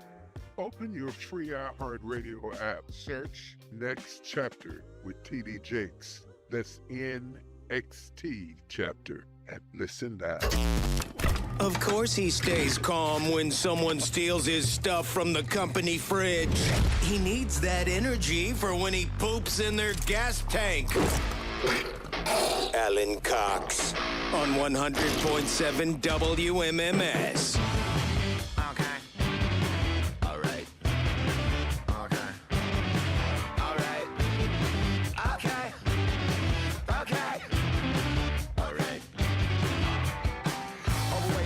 Ride around on wheelchairs motorized by electric motors made by goblins in a factory overseas. They're there to buy drywall and other products so they can eat back at home on the sofa. They watch TV. They watch TV about a man named Chandler Bing who died in a freak hot tubbing accident and spent his time drinking hot dog flavored water on a popular TV show called Tub Girls. I don't want to pay for anything. Isn't Matthew Perry's family like suing the doctor or something? There's like some lawsuit, litigation involving the death of Matthew Perry. It's all very sad. Yeah, the Cavs lose last night. They're really wobbly these days. They came off a 3-game skid, then they beat the Pacers, which everybody expected them to do, but lost to the Trailblazers last night, which I don't know if people expected that from them. Anyway, 122-110 last night. Both teams relatively hobbled, but the Cavs still should have won. You mentioned the Matthew Perry thing. You saw the news in the last day or so, right? Well, I kind of, in my periphery, noticed those headlines, but that's what I mean. The doctor got 30 months. He's going to jail for 30 already months. Okay. Yeah, it's a huge deal. Yeah. That's like a legit sentence. Like, people need to start thinking twice about what you're going to do as a medical professional. Yeah, right? but he'll be out in 4. Like, you know what I mean? Maybe. Like, the doctor who gave Matthew Perry ketamine is sentenced to 30 months. But either way, man, Yeah, 4 Trump will months let him to out. 4 months to a guy who has been doctor to the stars is like a lifetime. That's a big deal. But, like, that but they're not going to put him in, bang you in the ass. I hope prison. they do. Salvador Paciencia. Now that sounds like a guy who had his name on like a strip mall door or something. Yeah. Dr. Nick doctors supplied the ketamine to Matthew Perry in the weeks before his overdose in 2023. Was sentenced yesterday, 30 months in federal prison. Okay. 4 counts of ketamine distribution. So what was he charged with? That's illegal if you're a physician, is ketamine distribution? I think so. And really? I'm sure that they probably charged him. I thought ketamine was being like widely used now. I don't in a controlled environment, and I would imagine that if you're a physician, you can at least legally make a huge case for it being a controlled. Yeah, I don't think that. Well, especially with Matthew Perry's past, you wouldn't hand him high amounts of ketamine. Yeah, I guess so. I mean, and I think he was charged with something with his death. It was. I mean, he even says, I failed Matthew Perry. I failed him. I'm sorry, was his quote. I mean, where's the... Because that Conrad Murray went to prison for a minute, right? The guy that gave Michael Jackson the... Yeah. Everything's behind paywalls. You can't read a goddamn article. You got to use 12-foot ladder or archive. Yeah, Conrad Murray was convicted of involuntary manslaughter. He served just under 2 years of his 4-year prison sentence. He released a memoir called "This Is It!" with an exclamation point. That's uncharacteristically jaunty. In 2016. Okay, so he does 50% of his sentence. This guy gets 30 months, which is just shy of 3 years. He'll probably be out in 12. 4 counts of ketamine distribution is what he was charged with. So nothing with his actual death. It was just distribution. So I guess you cannot distribute ketamine. He had obtained $55,000 during his brief relationship with Matthew Perry. Prosecutors said if the case involved any other controlled substance, they'd be looking at a lot more time. Oh, and then they also had text messages from this guy discussing his request for ketamine, saying, I wonder how much this moron will pay. Oh, I see. Okay, so he was being willfully negligent. Yes. I see. Okay. His mother, this is my boy. I know how addicted he was. He survived it all. To be called a moron, there's nothing moronic about that, man. Oh, that sucks. Okay, yeah, so obviously a dope on top of it. Yeah, I had just kind of seen the headline and noticed that there was something going on there, but I hadn't really dug into it. Because for a while, like in the immediate aftermath of his death, they were looking to blame anybody. Oh, yeah. They were like, we're going to get this guy, and I guess I didn't pay attention to how that had shaken out. Hey, Dick. Hey. Hey, what's going on, Dick? Guys. How are you? Hey. I'm doing good. I'm doing pretty good. How was your Thanksgiving, Dick? Good. It was great. Did they put out a big spread there at the convalescent home? Not here. I went to where my girlfriend's staying over at Oak Creek. They had, there was a lot of people. The members and their guests, they had turkey and dressing, hash brown casserole, sweet potato pie, green beans, mashed potatoes and gravy. They had 3 different pies. I tried the pecan, but I preferred the pumpkin pie. I like the pumpkin pie better, but I like the stuffed dressing was good. I'll tell you what. Did you say, Dick? Did you say your girlfriend? Yeah. Boy, yeah. With respect, I thought that we had a conversation where you talked about your girlfriend had passed away. No, she did. No, she's been in. She had to go to Oak Creek rehab last November. So you went to visit her where she is. Yeah, I did when I could, No, But, I got you. Okay. And then a caseworker came in January. It was February or so. She wanted me to go to assisted living because she thought that I could get money. I got pretty good on the house. I put that in the bank, but it's not bad here at assisted living. It's nice. You're close to Cincinnati. You're close to the freeways and stuff. It's around the Dayton Mall shopping area, but I get what I take now. Good. If I go to, I take the bus, the rapid transit. Close to the highways. Did they ever find any of the residents like hanging out there on the highways or the off ramps or anything? They got to go get them, or is? Yeah. How'd you guess that? I live and breathe, my friend. I live and breathe. Yeah. Right there on 75, there was a real mess. Looked like somebody brother was 3 or 4 Miami Township cops. Yeah, it gets bad over by that mall, I'll tell you. Okay. All right, but big picture Thanksgiving was good. Yeah. Mm-hmm.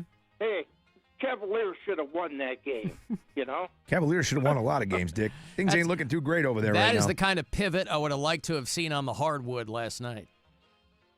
Yeah. Yeah. Hey, I think something's going to happen Sunday, guys. I think something's going to happen. Sunday. Oh, yeah, something's going to happen. The Browns are going to win Sunday. Yep. The Browns will win Sunday. Let's hope so. Well, they are playing a terrible team, so let's hope that is correct. Yeah, a one-win football team. They should be able to. It's going to be competitive. And did you see Deshaun Watson's back out there practicing? Yeah, I did. Yeah, so now we've got another option. What's that? Another option at quarterback. Deshaun Watson could come back. Yeah. Well, you got 5 games left, maybe. Maybe they'll win a couple. This guy, he likes to come back. This is a guy who has proven himself to be a repeat customer, Dick. Myles Garrett, I think, is the best in the league, don't you? For sack, he's pretty good, isn't he? I sure do. That guy's sack is second to none. Yeah. He's got more sack than anybody I could imagine. All right, thank you, Dick. Dick, thank you. Licky, licky, licky, boom, boom, down. Licky, licky, licky, boom, boom, down. He was talking about the Thanksgiving spread. Boy, I thought for sure we had discussed his girlfriend passing away. I thought so, too. She was like quite infirmed, I guess, when they were living together or something. And so I guess she went to one place and he went to the other and cashed out in that house, which is really, really good news. But, when I went home, and I do this all the time, I ask my mom, hey, can I bring anything? And she always says no. But the 2 pies that, by the way, I told you the story. I had to turn around. I was a half an hour out, and I had to turn around because we forgot the pies. But we got a couple of pies from Gray House out there in Westlake. We got a caramel apple pie. We got a chocolate pecan pie. Now, through no fault of their own, people and my whole family was there. Nobody was drawn to the chocolate pecan pie. Everybody went in. My mom, by the way, my mom made 6 pumpkin pies. I'm like, Mom. How many people? Did you make too much stuff? Because no one, everybody was there. But I'm like, we're not all going to eat these, especially when I brought these amazing Gray House pies. So my mom, maybe I might have moved the needle a bit, because my mom was texting me earlier. She wanted to send something to my son and needed his address. And she's like, I'm still thinking about that caramel apple pie. I go, yeah, this is what I'm talking about. I'm happy to bring things to dinner. I'm only guaranteed a Thanksgiving visit. I try to get home in the summer, but I can't always do that. But I told my mom I will always come home for Thanksgiving. So if you want me to bring things to try to, alleviate all the work she has to do cooking, I know she likes to do it, but I'm like, yeah, you don't have to make 6 pumpkin pies, Mom. Because I put my pie, after dinner, I put my pies out and I go, where are the pumpkin pies? She goes, they're in the garage. I go out there and they're all laid out. I go, Mom, why did you make so many goddamn pies? I love to do it, honey. I love to do it. Larry likes it, and you're not going to meet him, but... Is that his name? Yeah, Larry. There was a 1-year anniversary of my mom telling me that she was dating. And at that time, dating multiple guys. So you got a name too, huh? Larry. Had you had the name before? He doesn't, Yeah, I had the name. And apparently for whatever reason, like my brother-in-law is the only guy he talks to. I don't know. Interesting. Yeah, I don't know. So I haven't met the guy. Again, his CV is very impressive. He's like an engineer and an attorney. So I don't know. So, he has engineered his way into my mother's bloomers. Apparently, well, I'm being facetious here. I don't know, nor do I want to know, nor is it any of my business. Sure. What's going on there. It is none of my business. It's what I told my mom from the jump. As long as you are being safe and you are happy, that's all I care about. But I think early on, in the aftermath, a couple years on from my dad passing away, they'd been together for 50-plus years. It's only human and natural that she would get a little love drunk. So I wanted her to be careful. I'm like, these dudes, nobody's going to love bomb you harder than a widow or a divorced guy or whatever. So I'm like, just be careful. And she has been. My mom's no dummy, but I felt protective of her. You should. I'm like, just be careful. It's your mom. Yeah. Well, I'm about 99.9% sure that Dick said hash bone casserole. I didn't know what that was. That's what I don't. Maybe he meant hash brown. I don't know. A hash bone casserole. Maybe it's a Dayton delicacy that we're not hip to. Oh, you know what? Here, Mother makes a hell of a hash bone casserole. I'm just happy to hear him checking in, man. We thought he was dead. This is the thing, and we're not going to know when he goes. I feel like he's a big enough deal that we might. That's what I'm counting on, is he calls so many goddamn radio stations that it's going to be in the wind. I mean, we had a dead Dick false alarm. Yeah. I think a real one we would know. A real one we would probably know. I think so. That's right, yeah. Last thing we want around here is a dead Dick. Right. And so... we like our dicks alive and well. Our dead-eye Dick. Remember them?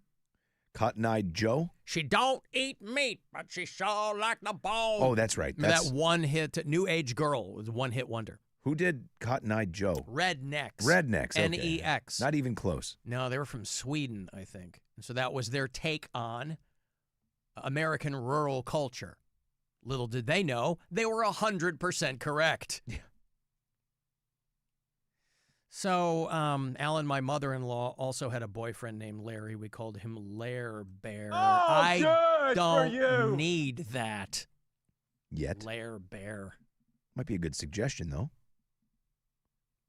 I've never met the guy. Haven't met the guy. And it sounds very much by design because I don't think my siblings have met him either. Just your brother-in-law. So I'm like, what is this guy sneaking in a window at night? Like, how is it? Yeah, I don't know. He went to some charity event with my brother-in-law. My brother-in-law's a cop.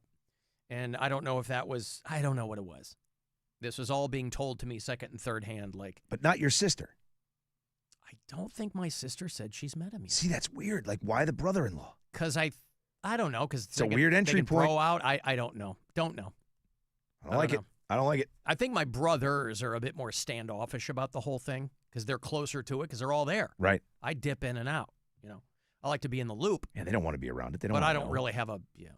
It's weird. I mean, I remember when my mom first started dating. I genuinely thought I was probably going to meet the guy at Thanksgiving. I didn't. Probably by design, I would imagine. Again, right? Like you said. That's what it sounds like. And by the way, that's fine. Yeah. Fine. I get back once a year. I don't need to. Oh, here's this guy. Okay, cool. He had to leave for a few hours while you guys were there. Well, and it's not like I'm going to be like a jagoff to the guy, right? Well, of course not. It's fine. Nice to meet you. How you doing? Yeah, my mom's 77. Jesus. I mean, It is odd, though, man. I'm not going to lie to you. Like, when you do have that meeting, it's like, oh, okay, cool. You're the guy hanging out with my mom. Yeah, it's fine. I mean, my grandmother, my mom's mom, she got remarried when she was, she was an older woman. Companionship or whatever. Now, I don't see that happening. I don't see my mom getting remarried. But even if she was, she might just be in it for the dinners. The hell do I know? She probably enjoys the companionship. She enjoys talking to somebody. She likes a London broil, Rob. She's going for the high-end steak. She's a woman of refined palate, sure. And if Larry's picking up the tab, why not? Get her to, get her some nice spot downtown. I'm going to buy you the finest London broil in all of Chicago, Illinois, darling. And again, I don't know anything about the guy. But anyway. If your mom likes him, he's probably a wonderful person. Listen, my mom is a peach. That's what I'm saying. Yeah. So you have to assume anyone that's worthy of taking up her time is probably also a good person. Oh, honey, it's going to take me to Gibson's tomorrow night, right downtown. Mom, that's the Viagra Triangle. What's going on? What's happening down there? He can also do push-ups with no hands. Oh. And then we went to the hang-up. Mom, that's a college bar. What's happening? The ceiling is too low. You got to duck. You hit your head. Yeah. I got to take a break here. 35192. Send me a text. AlanCoxShow.com for everything else. And you can listen on the iHeart Radio app. The Alan Cox Show. 100.7 WMMS. This weekend, the Buzzard takes you back. We're sending you back to a decade fueled by powdered cocaine used for sniffing and by Aquanet. You can't buy a better holding hairspray. Welcome back. You'll be back to the 80s. It's terrific. Might as well jump. We'll even pull out the old make-out mixtapes. Back up the Buzzard. All 80s, all weekend. On 100.7 WMMS. Do you own a small business? A seismic shift is coming. It's time to get Super Sure. Coming soon. This holiday season, Capital One reminds you to give yourself the gift of 1.5% cash back with the Capital One Quicksilver Card. Can I earn 1.5% cash back on birds? Birds? What if you sent your true love 2 turtle doves plus a partridge in a pear tree? Sure, but why would anyone want that? The song was very convincing. Earn 1.5% cash back on all your holiday purchases with the Capital One Quicksilver Card. What's in your wallet? Terms apply. See CapitalOne.com for details. Hey, what's up? It's Rob from my friends at Mentality, and what can I say, man? I feel better, I look better, and I'm up over 30 pounds lost.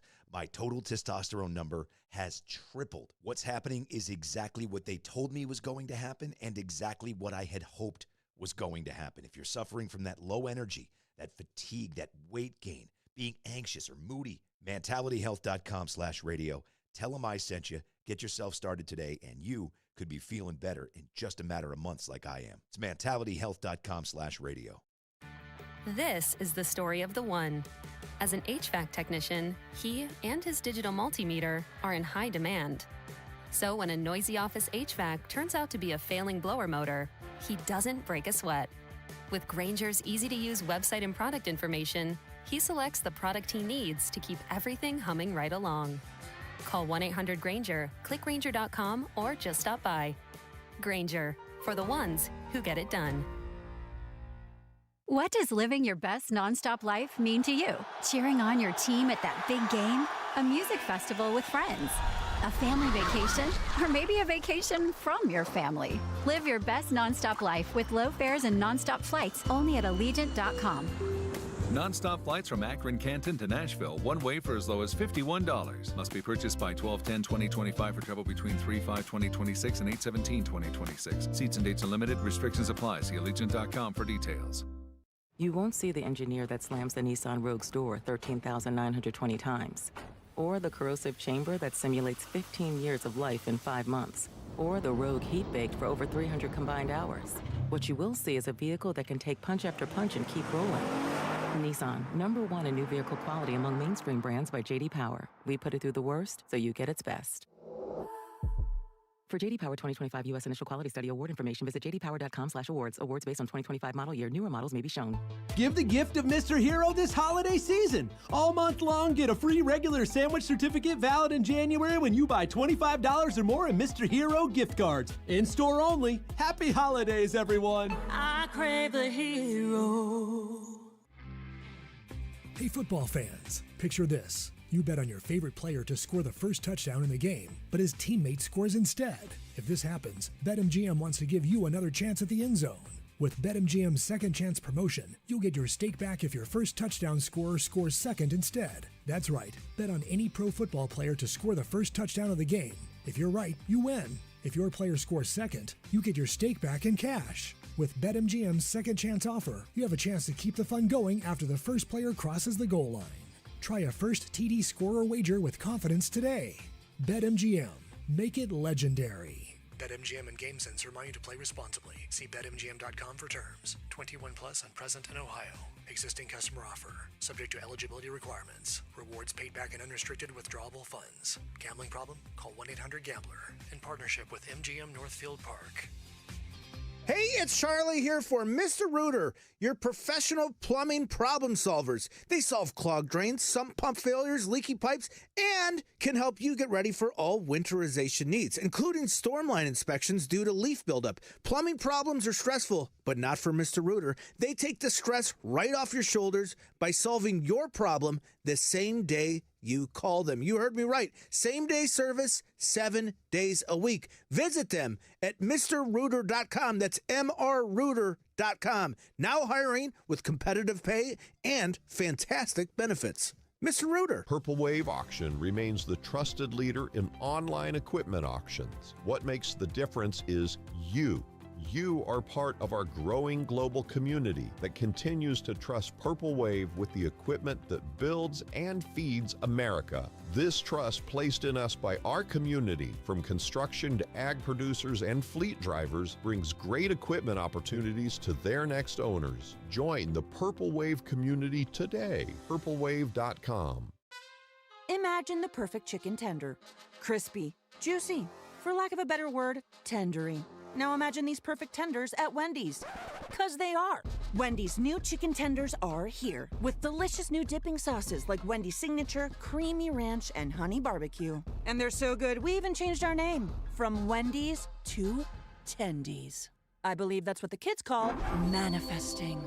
For Tendies you're gonna know by name, gotta be Wendy's. At participating U.S. Wendy's. Your favorite stations, podcasts, and songs you loved most in 2025 are waiting for you now in the iHeartRadio app and in your inbox. You can open the iHeartRadio app today to see your top picks of the year.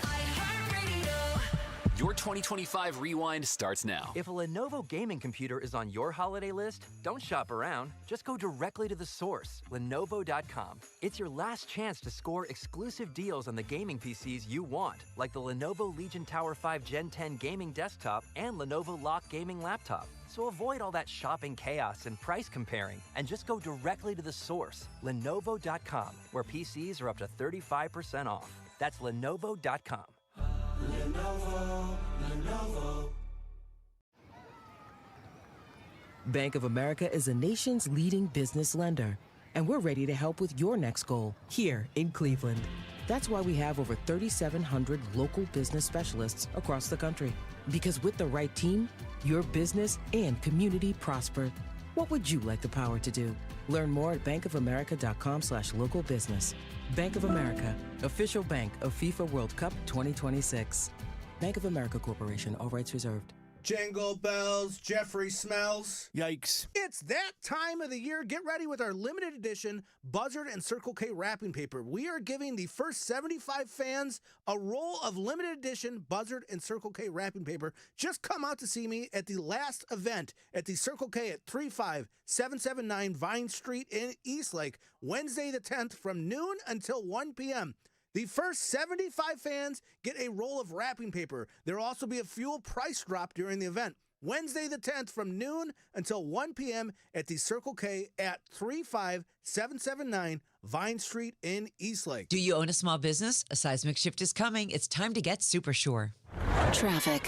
From the Elk and Elk Traffic Center, Elk and Elk has over $1 billion for their injured clients. Call 1-800-ELK, Ohio. An accident reported on 90 West under the Columbia Road Bridge. EMS and police on scene there. Expect lane closures. 480 East after 271. The left lane blocked with the wreck. Traffic is back towards the 271 split. 271 South also very heavy from Route 14, 480 all the way down south to Route 82 as an alternate. In Lake County, a crash being cleared on Route 2 West before Vine Street. Traffic is backing into 306. Jackie Robertson, the Total Traffic Center. This report is sponsored by ChumbaCasino.com. Hey, it's Ryan Seacrest here, and if you're looking for some serious fun, head over to ChumbaCasino.com. At Chumba Casino, you can play all your favorite social casino-style games for free anytime, anywhere. It's the most fun you can have on your phone or computer. No purchase necessary. VGW Group. Void where prohibited by law. See terms and conditions. 21+. From the Avon Lake Chrysler Dodge Jeep Ram Studios, we say yes. 100.7 WMMS, Cleveland. Call the Alan Cox Show. Is that what you want to do? Think about it, Alan. Once divorced and a broken man. 216-578-1007 or 1-800-348-1007.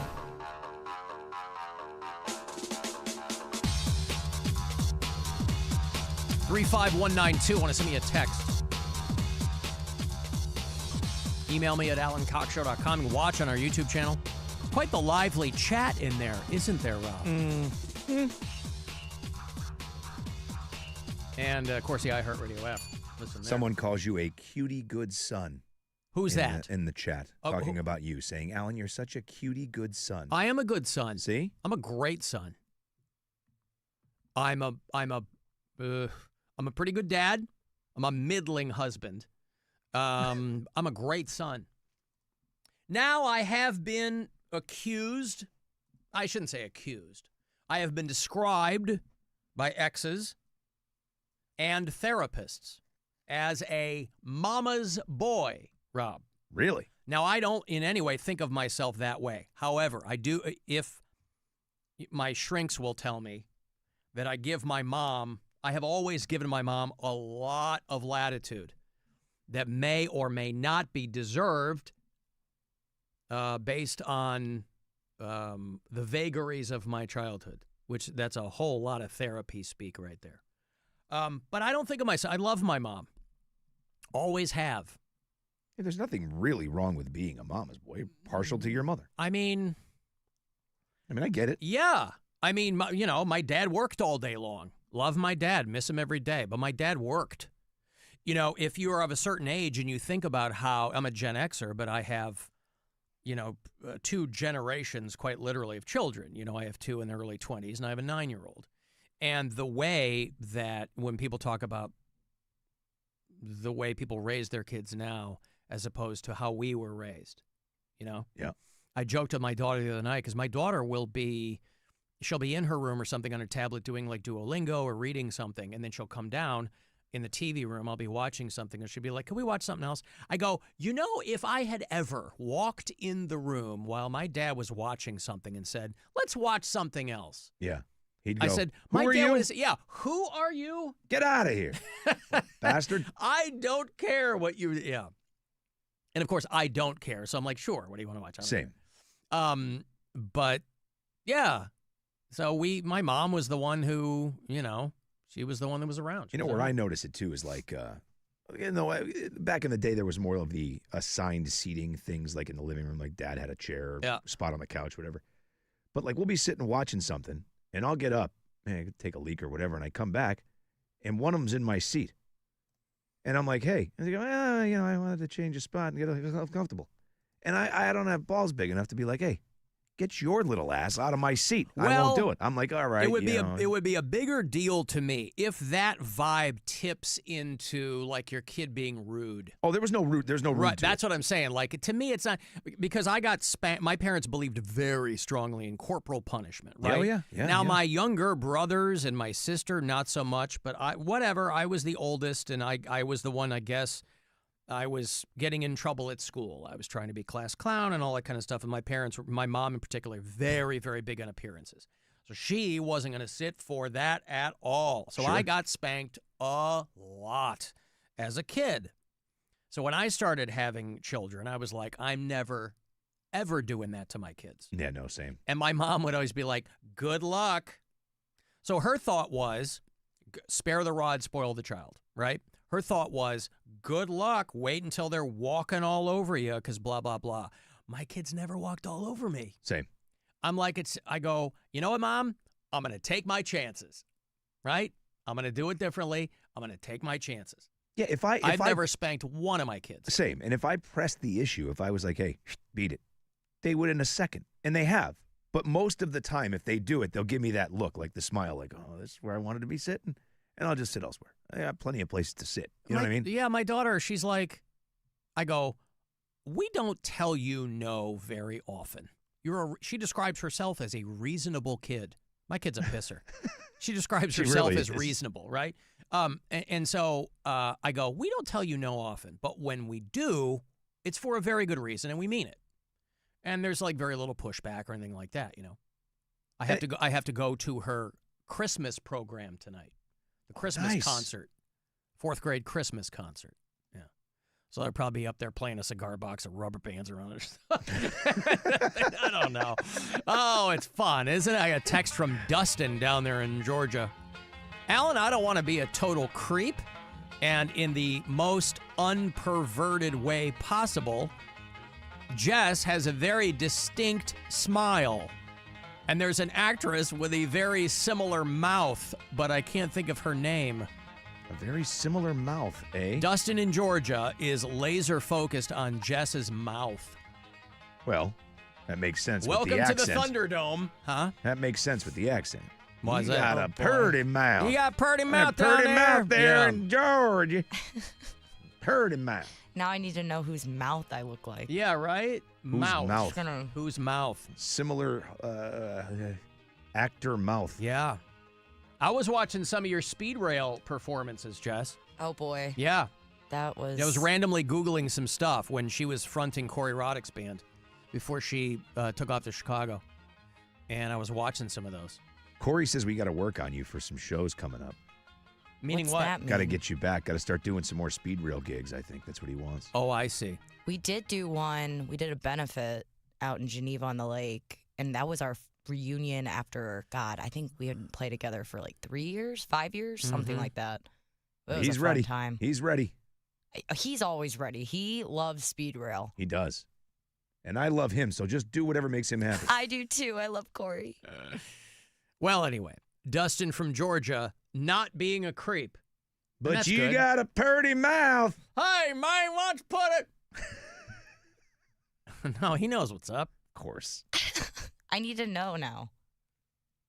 Yeah, Next time he needs to do his homework and figure it out. Oh, he'll let you know, I'm sure of it. Oh, guaranteed. Stephen Canton wants to know if my brother-in-law told Larry about his thick scrotum. Yeah, my brother-in-law apparently has some huge, thick scrotum. I shouldn't say huge. He was telling it. We were trading vasectomy stories, and he was talking about how apparently the doctors told him he had a very thick scrotum. Doctor I'm had to like, break bro, out the chainsaw. I barely know you, and now I know this about you.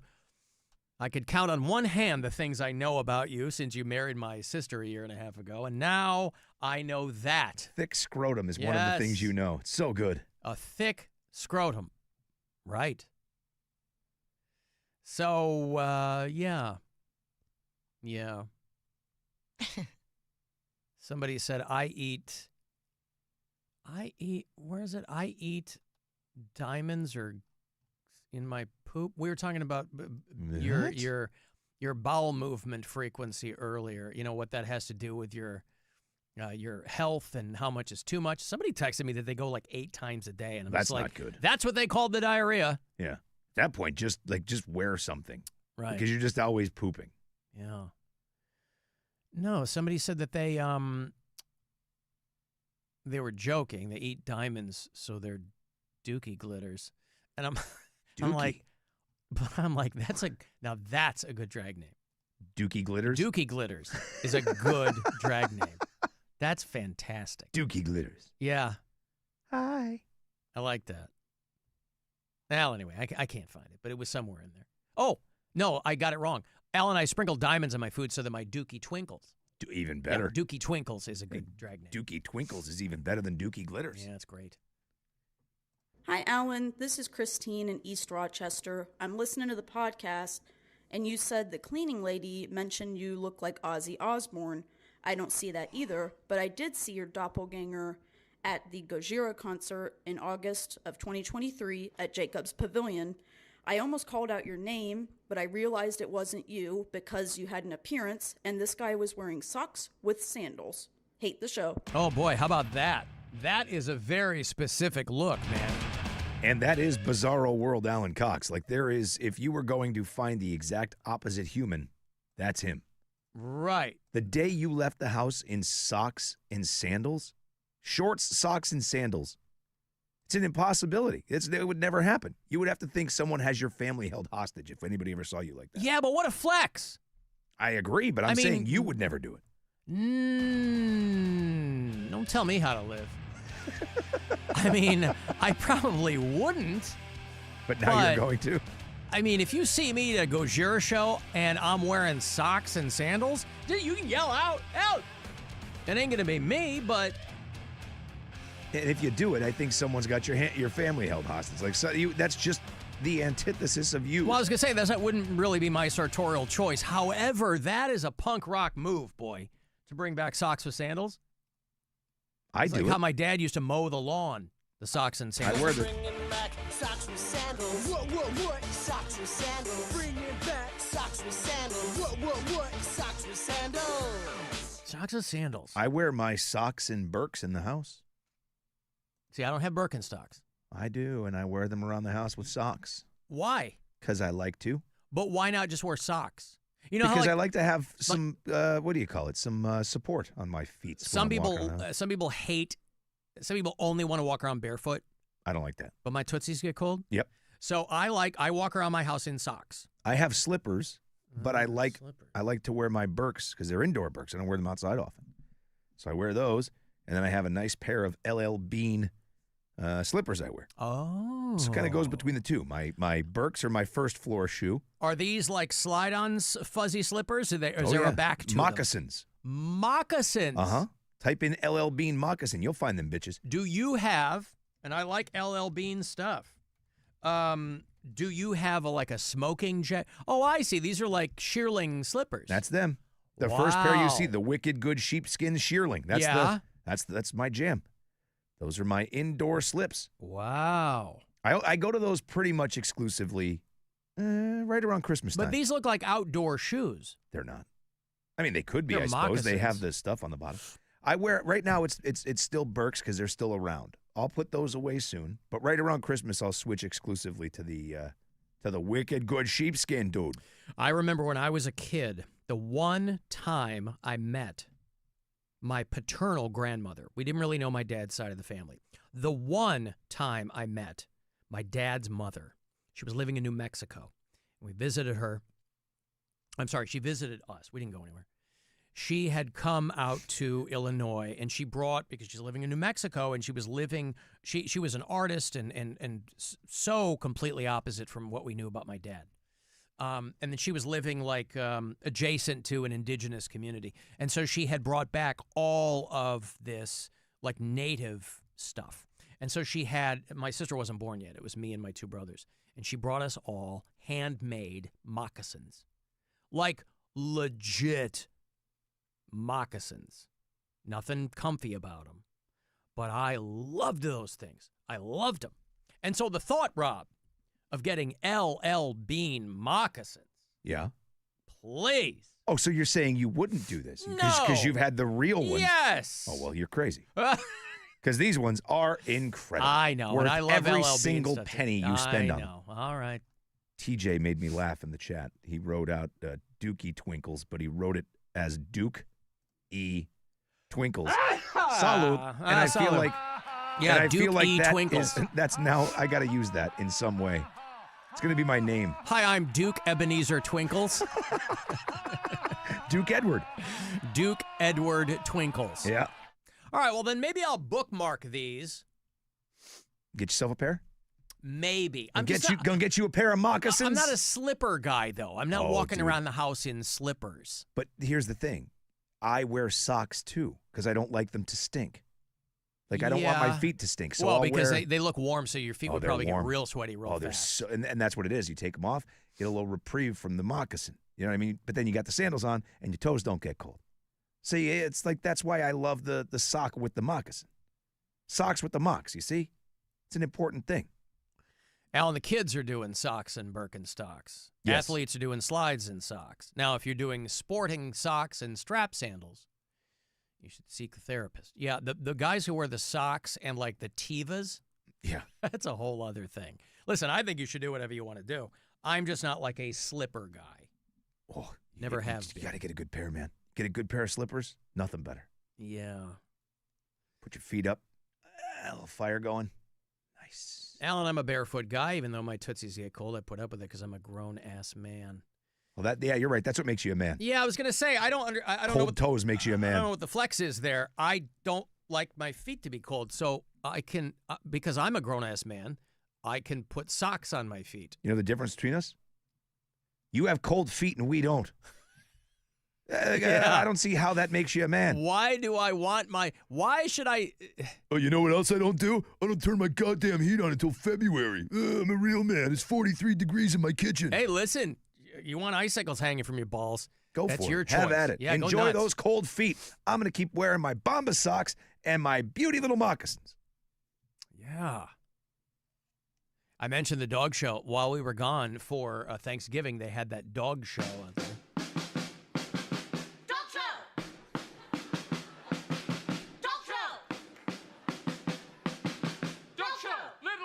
Bossy dogs. Bossy dogs and quiet dogs. Dog show.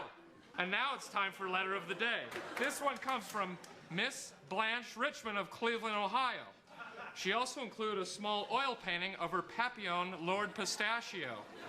That Lord Pistachio is cute, but he didn't win this year. But you know who went viral from the National Dog Show? John O'Hurley. Remember the name John O'Hurley? Yeah, I know. You see this? Yeah, this is awesome. He was channeling Fred Willard from Best in Show, wasn't he? Yeah, he was. John O'Hurley, he was the host of Family Feud for a while, but he was Jay Peterman on Seinfeld. That's what I most closely associate him with. And his little clip there, his little joke went viral. The old English sheepdog? 80 pounds of hair and 2 pounds of actual dog hair. As I have said before, if the judge picks through all of that hair and finds only one eye, he's got the wrong end of the dog. He's Fred So Willard in good. Best in Show. Yeah. He's a New England guy. John O'Hurley. I think he's from Maine. All right. Something like that. Yeah. He has ties to Rhode Island. Judging the hounds in Best in Show. Because he's got, Fred Willard's like sitting there with the British guy who's trying to be all straight. And Fred Willard's just going off the rails in Best in Show as the kind of color commentator for the thing. Examine teeth, eyes, Runs- ears, Ouch. gums. Am I seeing right? Where's she putting her hands now? She's just checking out the dog's testicular area to make sure that everything is intact. Hate to go out on a date with Judge Edie Franklin, have her judge me. That'd be no fun. Would you please take your dog down and back for me, please? No, she's having the dogs. Why do they have them run away from them and then back up? What's the point of that? What are they looking for? Looking for the gait and movement of the dog, and it's very important to see the small angles. So Edie will be checking out this in particular. Good way to judge a woman. Have her run away from you and then run back. Now, those birds on Carnaby Street. I mean, Oh, the late great Fred Willard. Love him. Also, a dog named Ozzy has taken the Guinness World Record, Rob, for the longest tongue on a dog. Back up, ladies. A giant dog. I don't know why she wouldn't have named him Gene. I was just thinking that. Yeah, but the dog's name is Ozzy, and he's big. Hello, and this is Ozzy. And Ozzy is the new record holder for the longest tongue on a living dog. His measurement is 19.89 centimeters long. It just hangs out of the dog's mouth. Wait a minute. Is Yeah. there a different record for longest tongue on a dead dog? A dead dog, yeah. He's got the longest tongue, parentheses, on a living dog. Right, Oh, yeah. okay. Yeah, the other dog was dead, but it's longer. That's just gross. You know, poor Ozzy. posthumously, it's like hair and teeth. You know, they look like they keeps keep growing. growing, yeah. Which is 7.83 inches. Ozzy is a Mastiff. He's a French Mastiff Bull Mastiff mix. Just a It's giant like a big dog. nutsack hanging off the side. Yeah, giant dog. Poor dog, man. Like that can't Anyway, be he's good, right? got a tongue hanging down to his chest area, almost 8 inches long. Like that's got to be a malformed. Like something happened to him. Like that can't be. I don't know. Normal, This right? is in Oklahoma. The previous record holder was a dog in Bloomington, Illinois. I think that's where Illinois State is. That was 5.5 inches. And so this goes way beyond that. Yeah. But the dog's name is Ozzy, and it's a giant dog. I would not want, our dog just passed away. She was a mini Aussie. I just would not want a giant dog. I always think of the George Carlin joke about my golden rule is keep the dog's a-hole below eye level. There's no reason to duck flying turds. People that have like giant dogs, I'm like, you got a saddle on that thing or I what? love big dogs, man. I have no problem. I love dogs in general. All Yeah. sizes are fine. I just but- like manageable sized dogs. I like lap dogs. I don't need like a teacup Pekingese or something, but I don't need a Great Dane or anything like that. Anywho, congratulations to Ozzy. By the way, the late Ozzy Osbourne, his namesake, he was posthumously awarded an award in his hometown. He would have been 77 the other day. Yep. And the mayor of Birmingham gave him. Why didn't they do this when he was alive? Every time they go, oh, on the occasion of his. Why didn't you do this when he was alive? Don't know what you got till it's gone. Yeah. So anyway, hey, Evanescence is going on tour next summer.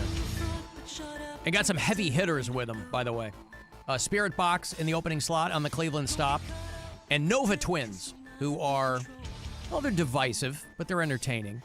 It's going to happen at Blossom next July. These tickets are not on sale until tomorrow morning. So you get this last pair before everybody else does. Thursday, July the 30th. So you'll be sitting on these until next summer. Out at Blossom, part of the Minutemen Workforce Solutions concert series. Ticketmaster.com tomorrow morning, 10 a.m. for Evanescence in Spirit Box. This pair for caller number 10. Good luck. See you there. 216-578-1007 or 800-348-1007. It's the Alan Cox Show. Everywhere on our free iHeartRadio app or whatever smart device you have. Just tell me to play the Alan Cox Show on iHeartRadio. You can win a trip for 4 people to come to iHeartRadio Alter Ego 2026. Presented by Capital One. Happening January 17th in Los Angeles. Green Day. 21 Pilots.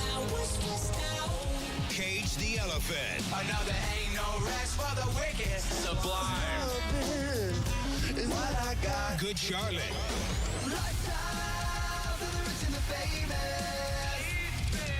Miles Smith. Gigi Perez. And Almost Monday. iHeartRadio Alter Ego. Presented by Capital One. Listen to us on the iHeartRadio app, tap the contest tab, and enter for your chance to win. Capital One is the proud presenting partner of Alter Ego, bringing great products, rewards, and services to its customers. What's in your wallet? From the Universal Windows Direct Weather Center, WMMS Weather. Mostly clear tonight with a low around 9 above and wind chill around 0. Mostly sunny tomorrow, high around 29, wind chill below 0. Then Saturday, slight chance of snow, changing to rain, high Saturday around 34. This report is sponsored by Levin Furniture and Mattress. Black Friday, now at Levin. Take an extra 25% off store-wide. Hot buys like a Lazy Boy recliner, just $395. Plus 5-year special financing with no money down. Only at Levin. Leaking water heater. Just call sales! Just call sales! Paid for by Hims and Hers Health. Plans not available everywhere. Compounded drug products are not approved or evaluated for safety, effectiveness, or quality by the FDA. Prescription required. Restrictions at 4hers.com apply. Actual price depends on plan purchased. Ozempic and Wegovy are FDA approved, not compounded and registered trademarks of Novo Nordisk AS, which Hims Inc. is neither affiliated nor endorsed by. Trying to lose weight? It's time to try Hers. At 4hers.com/radio, you can access affordable, doctor-trusted weight loss treatment plans tailored to you. These include oral medication kits or compounded GLP-1 injections with the same active ingredient as Ozempic and Wegovy. Through Hers, pricing for compounded GLP-1 injections starts at just $199 a month for a 6-month plan when paid in full up front. No hidden fees, no membership fees. Hers brings expert care straight to you with 100% online access to personalized treatments that put your goals first. Reach your weight loss goals with help through Hers. Get started at 4hers.com/radio to access affordable, doctor-trusted weight loss treatment plans. That's 4hers.com/radio. FORHERS.com/radio. 'Tis the season. When you're in the mood for holiday music,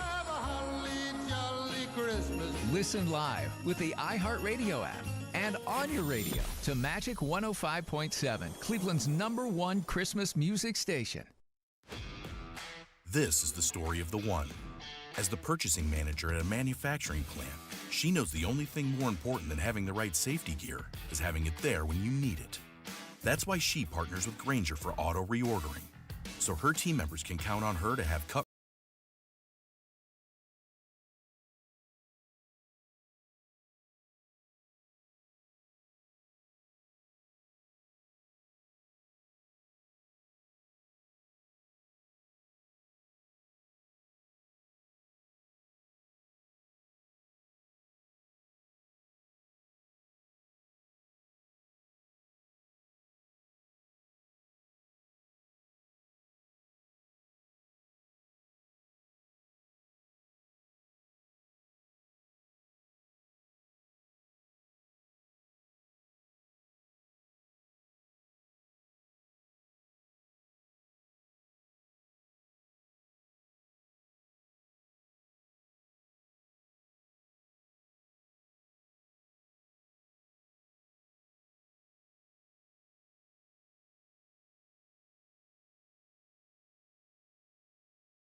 Keep the holiday soundtrack on everywhere.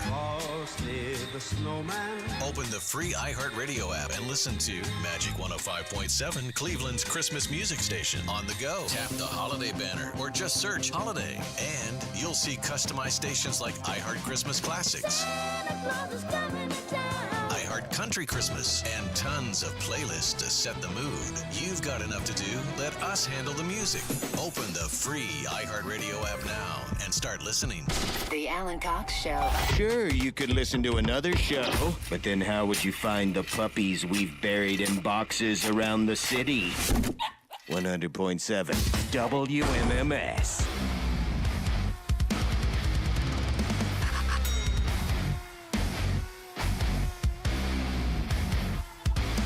You know, we do a metal show here on the Buzzard Saturday nights.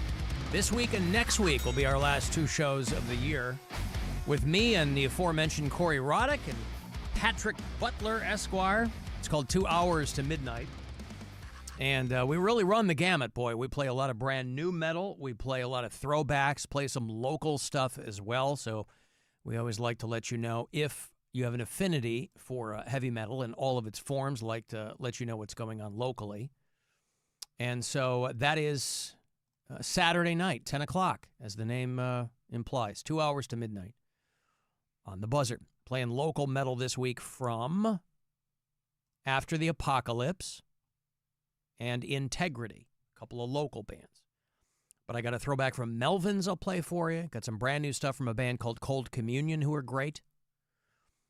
Throw some Judas Priest in there. Throw some Venom in there. Oh, Rob, it's enough to make it move right now. That'll be Saturday night at 10 o'clock. Cavs off tonight. They lose to the Portland Trailblazers last night. They'll take on the San Antonio Spurs tomorrow night. They're here at home for the week, so tomorrow against the Spurs, Saturday against the Golden State Warriors before they hit the road once more. They'll go to D.C. to play the Wizards. They'll go play the Bulls, and then the Bulls will come here back-to-back, 17th and 19th of the month. Our last live show of the year will be Tuesday the 16th, coinciding with my, Rob, 16th anniversary on WMMS. Hold for applause. Alan, will bowel movement frequency be on 2 hours to midnight? I see what you're doing, but no. No. Not at all. Although in the break, everybody was texting me their slipper recommendations, Rob. Everyone except LL Bean moccasin is wrong. Well, one person said that they knew a guy who wore socks over his sandals. Over? That's somebody trying to get people to pay attention to him. Yeah. And he doesn't have anything inherently interesting about him. And so he's like, well, God, I need something. Look what I can do. You can't go wrong with Sanooks, somebody says. Aren't those like canvas? Like aren't they made out of like yoga mats or something? Or Yeah, I don't like the name.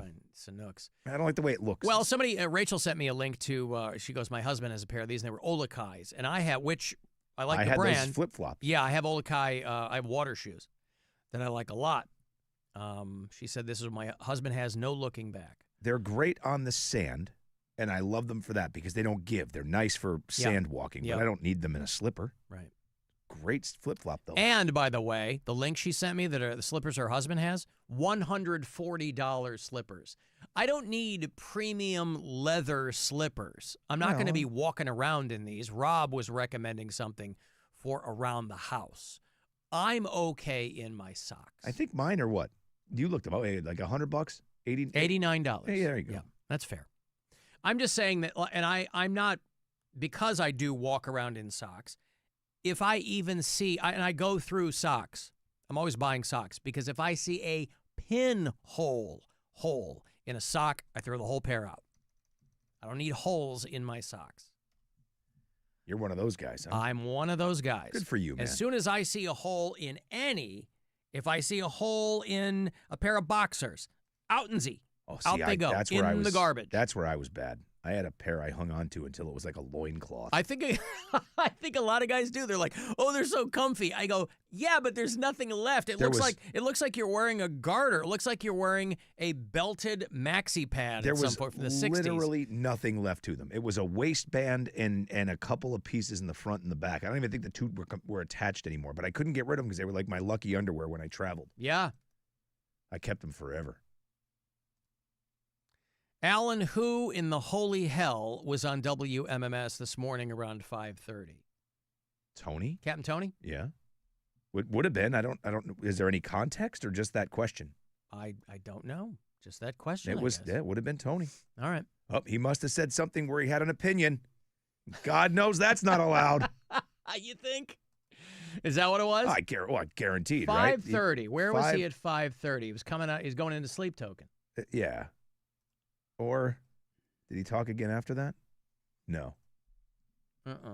So it would have been, he was talking into sleep. 23 seconds he talked into sleep token. Okay. Well, he is, whoever texted me, Tony's guaranteed human. I just saw him this morning. Yeah. I got in about 8:30, saw him in one of the other studios doing some work. Yeah, because he does that shift, and then he's on with Kennedy, too. Yeah, that's right.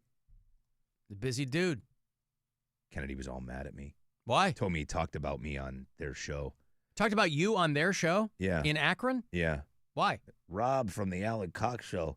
Because like that audience knows who we are. Oh, I guarantee they know who we are. But okay. I think I send out my hey, thanks for everything, appreciate you, happy Thanksgiving thing to everybody I work with. Oh, that's like an send all email or No. I text, just text. Like I sent you one. It's just like a little courtesy. Happy Thanksgiving. And I sent one to Tony. So Tony tells Kennedy, he's like, "Oh, I got a text, surprised from Rob." Or it didn't say my name. They said the initials. He said, "R.A." And Kennedy got all butthurt because I didn't send him one. Why didn't you send him one? I don't know. I didn't. I thought I did, I guess. I didn't think. It wasn't like malicious that I didn't. Wow. But at the end of the day, hey, I work for him. He could have sent me one too. Am I right? That is true. I got to remember to kiss my boss's ass. How about a little thank you to your employees? How about a little lip service down? Yeah, a little down kissing. How about that? Yeah. Now, I didn't send anything to anybody. So you got one up on me. I didn't send a text to a group of people, to colleagues. Hey, have a great Thanksgiving. Well, I mean, I That's try not very to on brand for me. Everybody that I work with, I try know. to be like, hey, happy Thanksgiving. I think it's great. Hope you enjoy some downtime with the family. Yes. Blah, blah, blah, blah, blah. You replied. That's good I enough. did, yes. I probably replied with a thumbs up emoji. I think probably. I'm very succinct in my responses. This used to drive Mary Santora and Erica Lauren crazy, and it will invariably drive, I bet it won't drive Jess crazy. I'm prone to very curt responses in text, and some people take that as something else. They'll send me some long thing, and I'll text back, okay. That's me. No, you did. No, You'll come to know that, Jeff. You actually wrote back you too with devil horns. So that counts. You too. Right. There you go. See? Yeah. That's something. Jess, are you a verbose texter? She on the phone? She might be. Her headphones are off, but yeah, she is on the phone. Our Detroit bureau chiefs hitting me up, by the way. They finally got that friggin' RoboCop statue set up in Detroit. They've been working on this for 20 years. Dead this or thing. alive, you are coming with me. Love RoboCop. Great movie. They've been working on this from conception to now for the better part of 2 decades. And I think the sculpture itself has been done for 10 years. And it finally went up in an area of Detroit called Eastern Market. If you're familiar with Detroit, when I was on the air there, I would do appearances in Eastern Market. And they finally have the RoboCop statue up. And it's there for everybody to enjoy. There aren't a lot of cities. You could probably count on one hand the cities that have something attached to it in popular culture, right? Philly has the Rocky statue. Ghostbusters were New York-centric. Karate Kid, that was like a California thing, but it's not a long list. And Detroit is synonymous with RoboCop, a fictional character. And so they've had this in place for a long time. There've been delays, and then the city complaining. I don't know why they would complain about it. I'd buy that for $1.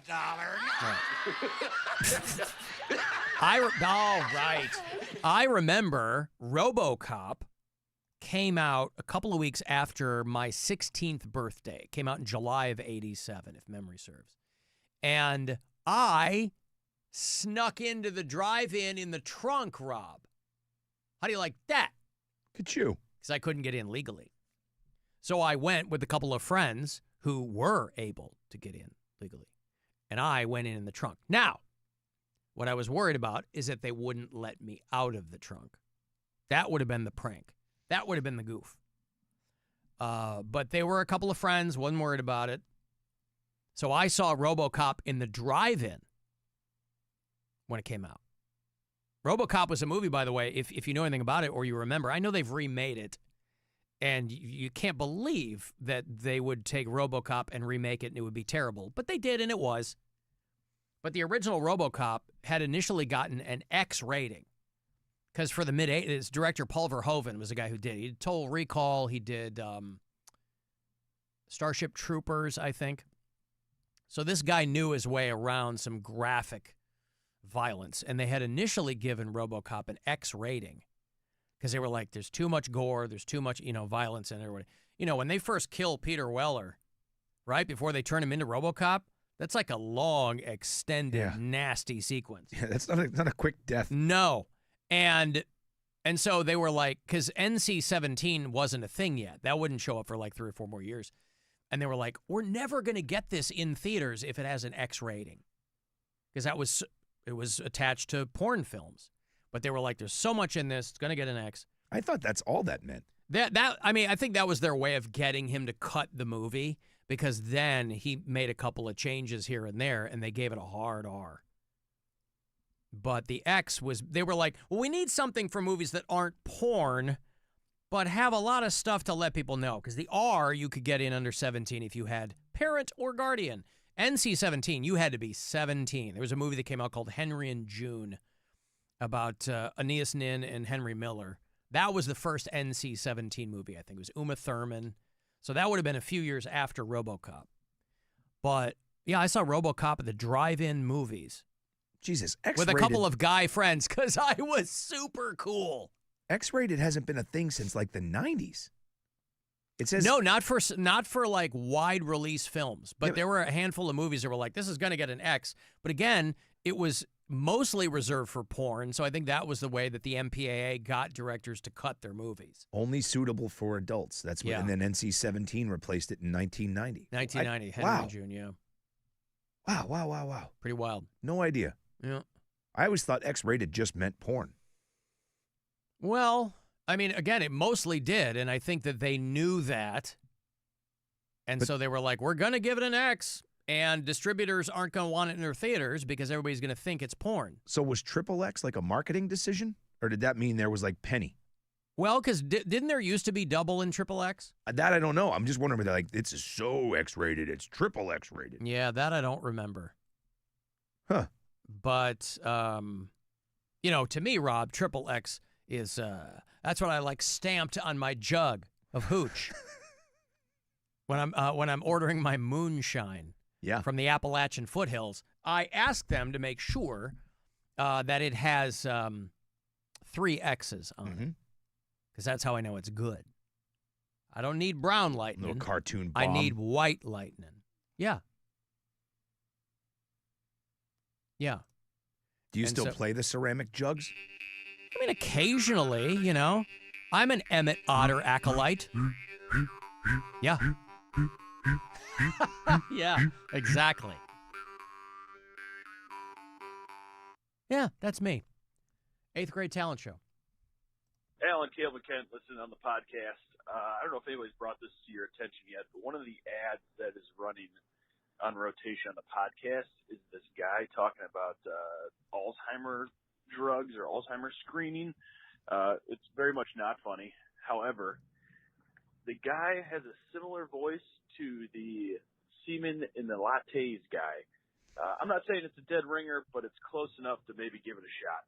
Okay, Love you. Bye. Thank you, Caleb. I haven't heard that.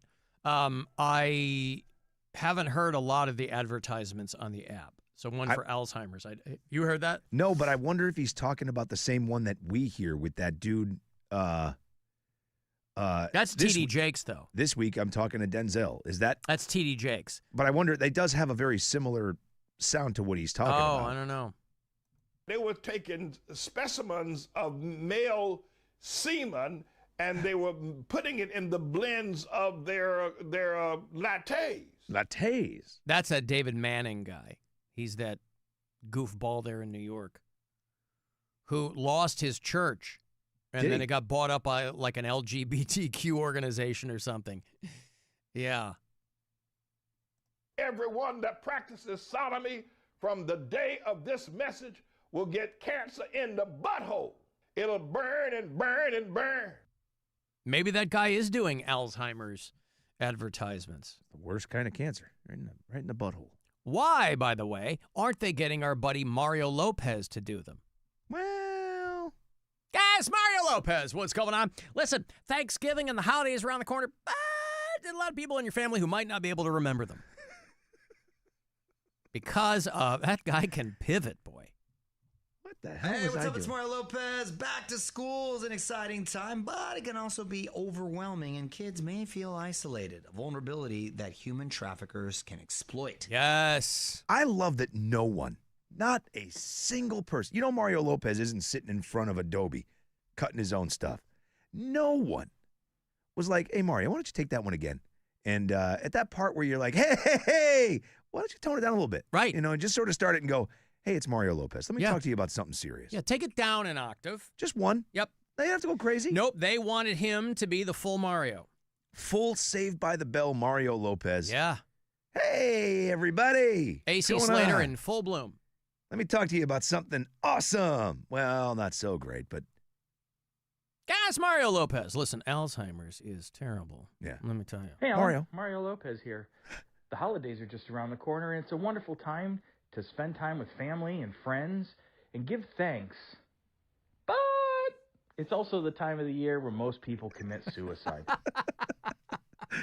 Thank you, Mario Lopez. So good to hear from him. I'm looking at the list of NC-17 movies. Bad Lieutenant. Remember that with Harvey Keitel? No. The nun gets killed, Abel Ferrara directed. Bad Lieutenant, early 90s. Showgirls was. Showgirls, yep. Trust me, I know that one. Crash. Didn't that win the Oscar? Not familiar. James Spader. People are getting turned on by car crashes. It's a David Cronenberg movie. Dice Rules. Dice Rules was an NC-17 His concert movie? film. It was the first. NC-17 started in 1990. Henry and June was the first one. I do remember that. Dice Rules was the first film to be given an NC-17 for language alone. Can you imagine? All the other ones were like, well, there's violence or there's sex. So stupid. The concert Words. film. Words gets that guy an NC-17. Yeah. It's so dumb. Evil Dead in 1994. The movie was like already 15 years old by then, probably. But yeah. And a lot of them, they were like, yeah, this was originally rated X. Like Last Tango in Paris. Remember the Brando movie from the early 70s where they're rubbing butter on each other the whole time? Yeah. Back in the 70s, they were still giving those movies X ratings. Just because they were for adults only. Yeah, because they'd end up showing them in like adult movie houses. They, back when they had like porn movie theaters, they'd end up showing them there. Orgasmo got an NC-17. That's such a good movie. Yeah. That is one of the funniest movies ever made. A Serbian film. Of course, a Serbian film got an NC-17. I've still never watched that. I mean, big picture, you're not really missing anything. It is over the top for the sake of being over the top. There are better movies in that genre. This genre. But I mean, it was also banned in a dozen countries too. So, and it's got some really gross stuff in it. Did Bad Bunny get, was it called Bad Bunny? The Brown Bunny. Brown Bunny. Did that get an NC-17? I don't see it on here. Right? I don't see it on here. Because he made Chloe Sevigny give him a Hummer. Yeah. On film. On film. Well, they were dating. Like, still. Not rated. Brown Bunny didn't get a rating. Well, what's worse? Not getting a rating or getting an NC-17? I don't know how you can put a movie out with no rating if they're giving movies ratings. Unless that means it was never distributed, really? Like, was it like a straight to DVD? No, it was 2003. It was art houses played it. Cheryl Tiegs was in that movie. Remember her? I sure do. All right, I got to take a break. 35192. Want to send a text? AlanCoxShow.com, all the other stuff. We'll be back. The Alan Cox Show. On 100.7 WMMS. We got stuff. You want stuff. Win stuff. This week at WMMS.com. Register to win a $1,000 holiday shopping spree at Legacy Village. Give yourself a one-of-a-kind shopping experience at Legacy Village, where gift cards can be redeemed at Crate & Barrel, The Capitol Grill, LL